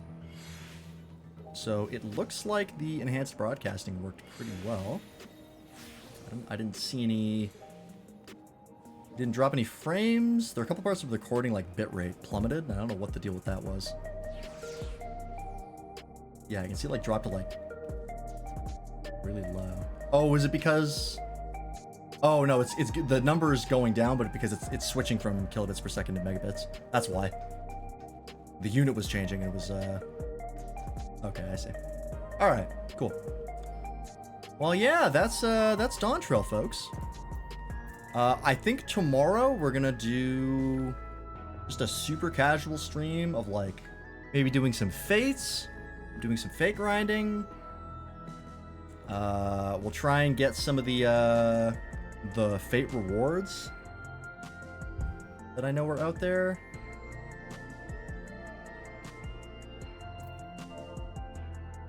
I know there's a mount, there's a costume as well. One single hunt train for the entire stream. Thankfully, they reduced the amount of instances, so it was not nearly as ridiculous as it was. It's back down to like normal, quote unquote, normal levels. Still longer than we're used to, but that's fine. I don't even know where to find the fates. I think it's in... I'd have to look up which fates I'm looking for. Oh, I was gonna do the corn quest. You know what? We'll do that later. I don't want to do that right now. Stream's almost over. We'll do that tomorrow. After the raids, because I don't think the raids will take us all stream. Or it might. We'll see. If we don't get it done tomorrow, then we'll do it on Monday. Or sorry, if we don't do it, no, we'll do it tomorrow. That's right. I'm not doing the raids tomorrow. I'm doing them on Monday. Yeah, we'll do the Corn Cuties mission tomorrow.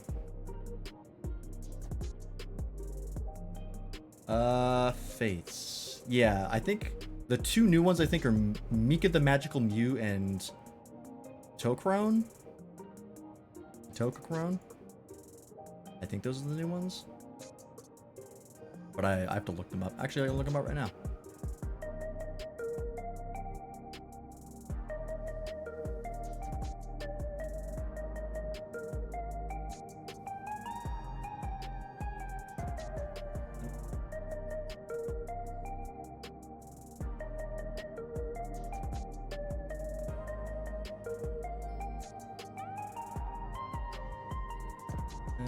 Mascot murderer.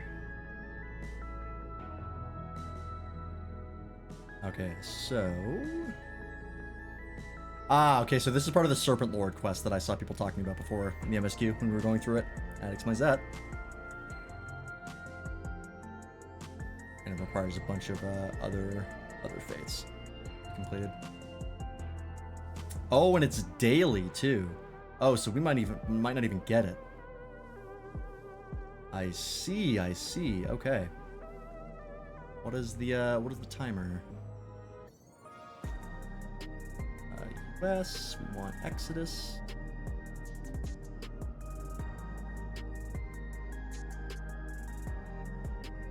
How do I use this site? Can I search for them? Oh, I can sort by... there we go. I see how that works. Can I do this? Just want the two.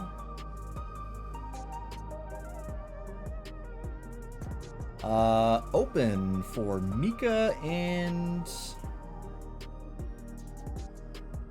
Crone. Right? Instance 1, maybe? I don't know. I actually know how to read this. In 30 hours? It will cap in 2 days. Okay, so it's... Okay, so it's possible right now if someone does all the shit. I see. Interesting, okay. Yeah, I should get pinged in the Discord when those go up. So that's good. But yeah. I have noticed that as Dawntrail sort of simmers, as more and more people complete it, now that like it's been out for a while, I have noticed more very positive reviews about Dawntrail. Pretty much all of the initial ones were super negative for the people who just like binged it from start to finish, but it seems like the people who took their time enjoyed it more, which is interesting. I saw one review, I was looking on YouTube for reviews, I saw one guy get to the end of Dawntrail and in the credits said, this is the best paced expansion in the entire game. And I was like, wow, what a statement. Don't know if I agree with that one. But hey, to each their own. Pacing's a subjective thing. But yeah, I'd never seen anyone say that the pacing was good. The best I've seen is the pacing is fine. That was surprising. But yeah, I don't know. I've also seen a lot of people say that you either like part 1 or part 2 and not both, which I also think is not true. I've seen a lot of people feel that way, but not for me. I liked both parts a lot. I definitely preferred part 2 of the 2 parts, but that was because of the setup that part 1 provided. Like, part 2 wouldn't have hit as hard if part 1 hadn't existed.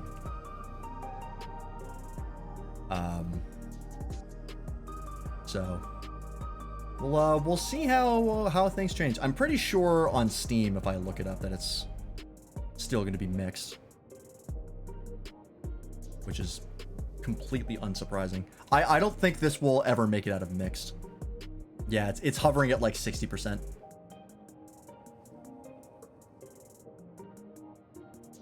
Which I do not disagree with at all. It's definitely got some pretty major flaws, and it's just a question of how much do those flaws ruin your experience. What is that? Oh, is that a drop from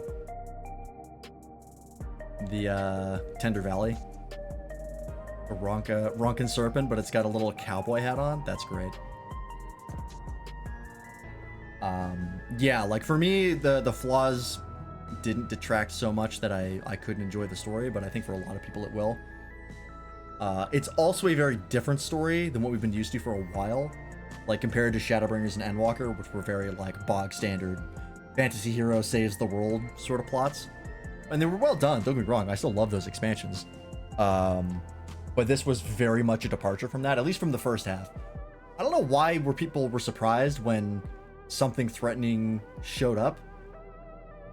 Like, that's another thing I've noticed, is people saw like part 1, or like saw what Dawntrail was purported to be about, of like, you know, going on vacation and checking out Julia Lal and doing a, you know, succession rite and stuff like that, and truly didn't think that at some point there would be a boss that showed up that you would have to fight in a game that is fundamentally about combat and conflict.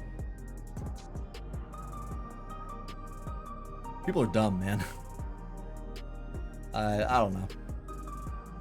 Like, of course there's going to be something that happens and shows up that throws everything into disarray. Otherwise, there's no game. You're playing a combat-based RPG. Whatever. But yeah. It's gonna be a divisive expansion for sure. I'm not surprised that a lot of people don't like it. I'm very curious to see what lessons they take at Square Enix from this. hopefully the main one they take is, hey, don't center an entire expansion around one character. And if you are going to, at least give other characters room to breathe. Don't just make the one character 90% of your character interactions. Like, that is a recipe doomed for failure. I don't know why anyone thought it was a good idea at Square Enix, but whatever. Hopefully that's their main takeaway, and not people don't like stories that aren't them saving the world. As I've seen a concerning amount of that. How people are really mad that the Warrior of Light wasn't the main character, which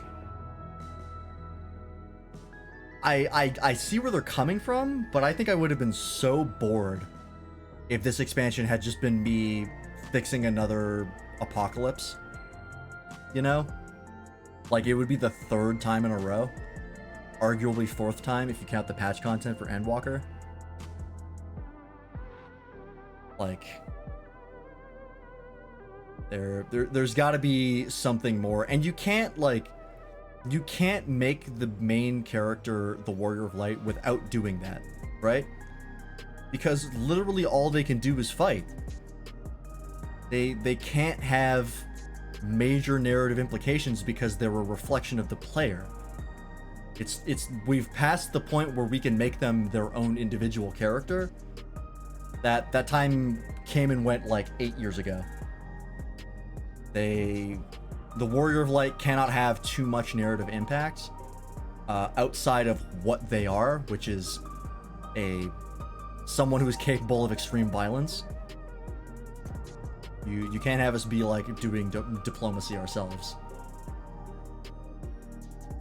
because if you do, then the player can't control it unless you're going to allow them to fail.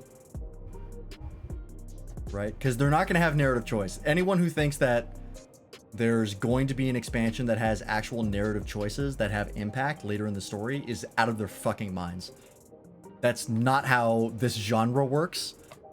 And it's completely unrealistic to expect it from a development perspective. It's way, way, way too difficult. They already have a ton of narrative flags. They're not going to add more work to themselves by having different routes people can take. That's hard enough when you plan for it, let alone in something like FF14. And I've seen a number of people say they expected that or wanted that, and that's just idiotic, in my opinion. You were setting yourself up for disappointment, and you have no one to blame but yourself. So yeah, like, all you can have the Warrior of Light do is kill the big bad guy. It's the only thing that we're good at narratively. So if they want to make us the main character, that's really, they've locked themselves into what plot they can tell or what story they can tell, and I don't want to do that again. It's fine every once in a while. Even like Shadowbringers and Endwalker back to back was like, I loved Shadowbringers and I loved Endwalker, but even in Endwalker there were multiple points where I was like, oh, we're doing this again? Oh, okay, that's fine. Like when the Blasphemy started showing up, I was like, oh, it's Sin Eaters 2.0. We're just gonna retread this ground. All right, I mean, that's fine. It's there's got to be some big end of the world calamity for us to fix in the big conclusion, you know. And it's something they brought up earlier at the final days, you know. I accepted it, and I had no qualms with it, but I did notice it. And even in the Endwalker patch content, I was like, all right, we had one patch of going and exploring, and immediately there we found a world-ending threat, and we had to fix that. So at least it was nice to me that Dawntrail spent the first half not doing that. It happened in the second half, which I fully expected. Because eventually there has to be some sort of threat for you to fight, otherwise there's nothing for you to do as the player.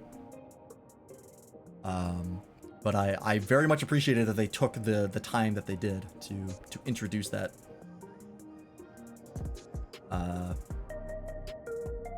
Yeah. I don't know. I have no idea what we're getting for the next expansion. We will see in 2 years, I suppose. All we can do now is eat the patch content, eat that up, and then see what that sets up. Because there's been a lot of conflicting reports about what people wanted, and I don't know if Square Enix is going to get really good feedback as far as who wanted what.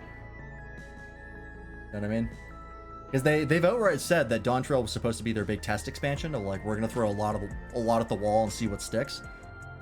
And I think it's across the board, like everything stuck to somebody. There was like only a few things, like a handful of things that were universally disliked. So yeah, I don't really know what decisions they're gonna draw from Dawntrail.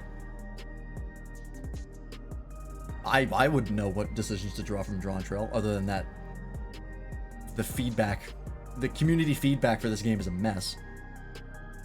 And nobody knows what they want, which is nothing new.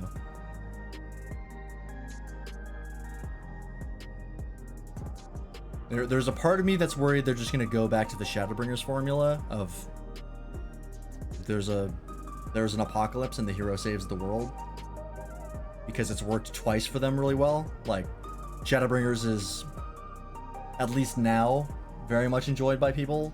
Same with Endwalker. And I don't see that happening with Dawntrail, of like, eventually everyone's going to come around on it and be like, oh, it was actually amazing this whole time. I don't think that's going to happen. So I'm a little worried that they're just going to rehash Shadowbringers and Endwalker again.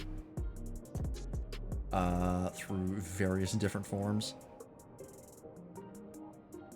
Which, I mean, there are ways to make it unique and interesting again. You know, it's not like they have to fucking Xerox it and make a complete duplicate. There are ways to go to make it more interesting, but I don't know. I don't want 8 more years of that. 8 more years of knockoff Shadowbringers.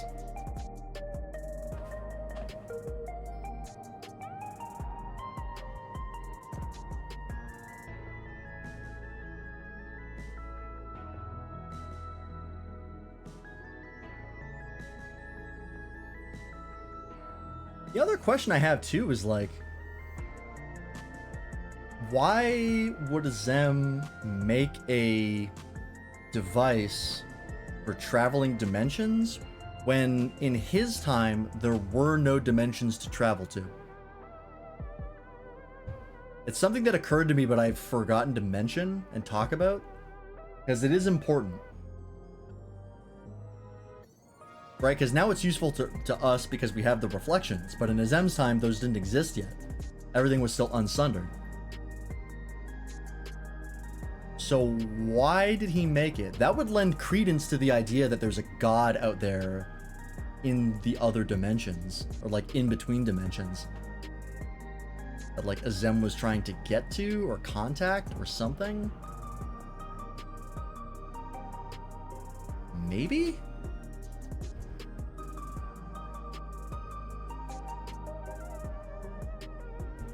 I mean, it feels a little bit... I kind of almost don't want them to go in that direction, because it's really just a very clear, like, we're going to up the stakes again from the end singer. Right? Like, we already saved the universe. As far as tiers above that, is we got to save the multiverse. And that's just kind of like a rote cliche at this point. I kind of don't want them to go in that direction. Of there being some big bad out there in the interdimensional space that we're gonna have to fight.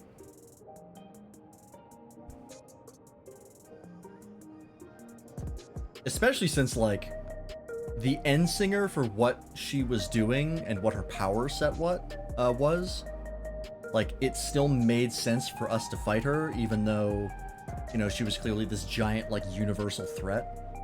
It wasn't because she could just wipe things out, it was because she had, like, an emotional... Like, it was almost like a psychic attack she was putting out.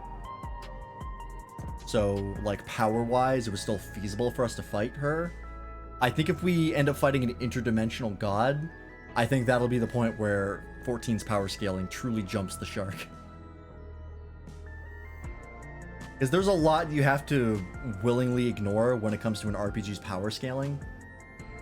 right? Because it's just like it's a necessity of the medium, just sort of ignore a lot.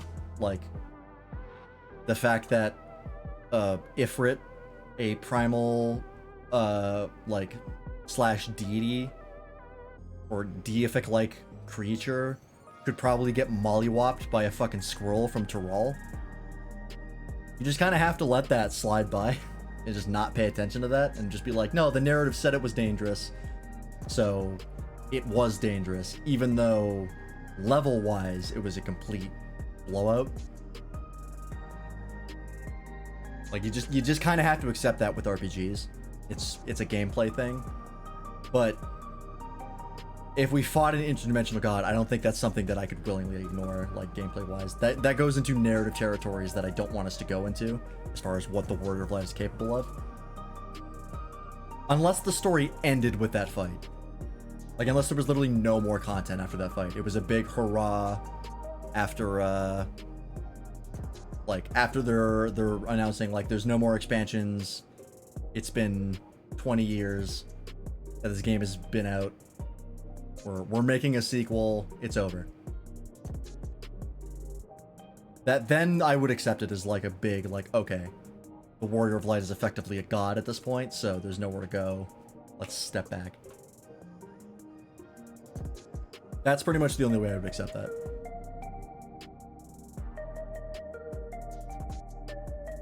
Even with Queen Eternal, like, that technically wasn't a physical fight. We were fighting in soul form. That was all in data. So the Queen Eternal's, like, actual strength is kind of... It technically isn't, right? Like, it could be as strong as it needed to be. For the purposes of the narrative. It didn't break anything as far as, like, the existence of the rest of the game. That's actually kind of smart.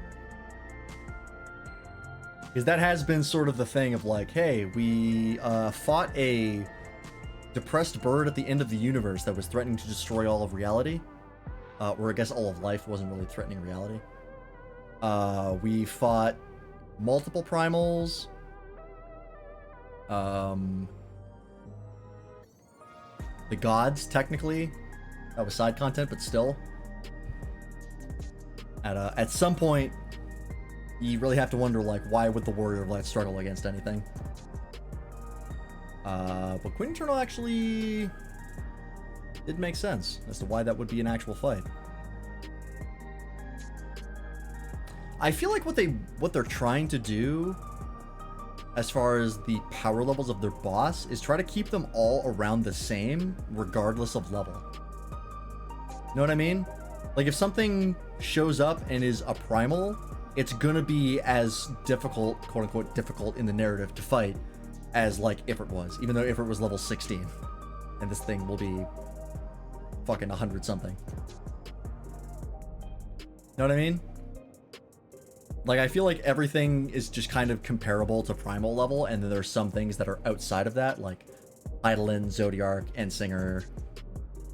What a great camera angle. And, like, shit like that. Or it's just like they're primal plus, of like they can be compared to primals, but they're noticeably stronger. I mean, they are primals at the end of the day. That was revealed in Shadowbringers. So it's honestly pretty smart.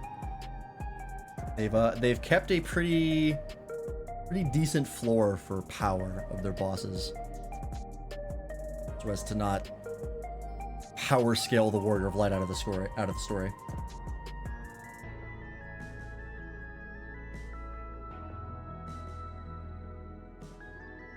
Yeah. Well, in any case, it is 12 o'clock. So, I hope you've enjoyed my ramblings today. Today was a very casual stream as we sort of grab what's left and knock that out of the way. We will be back tomorrow with more of this. Tomorrow will just be like dailies, roulettes, fates, hunt trains, stuff like that. Super casual stuff. Because we're not starting the raids until Monday.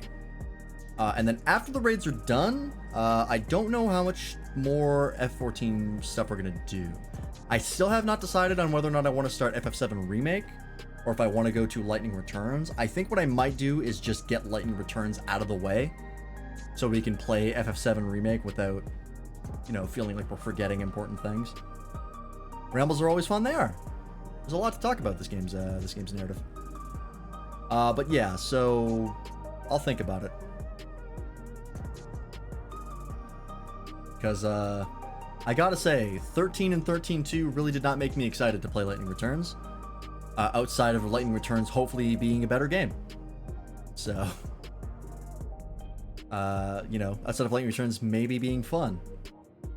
Low bar, I know.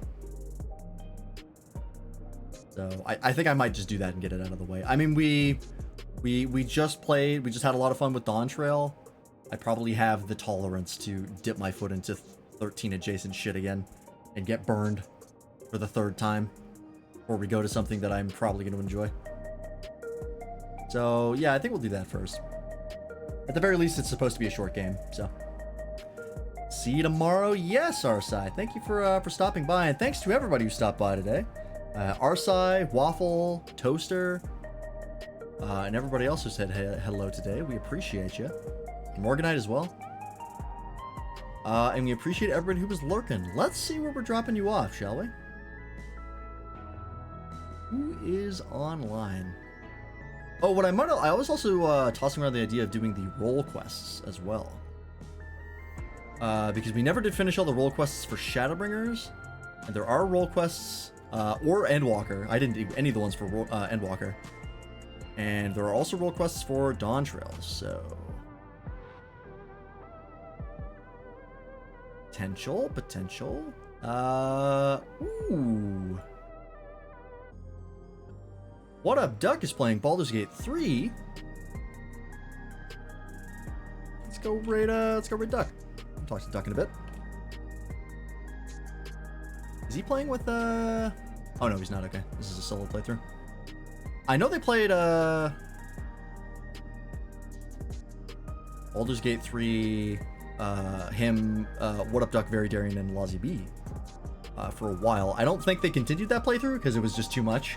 It was just like, it was too long and they couldn't realistically finish it, which is to be expected. It's a long ass game. But yeah, let's go say hi to Duck. And I will see you all tomorrow for a chill little stream before Monday, where we start the raid series. Have a good night, everybody. Oh, and of course, here's a link to the Discord if you haven't joined it already. And you can find us all here. There's a link to Matt, Nobody, and Arsai, who I stream with on Wednesdays. We're playing Baldur's Gate 3 on Wednesdays, currently. And yeah, have a good night, everybody. We'll see you tomorrow. Bye-bye.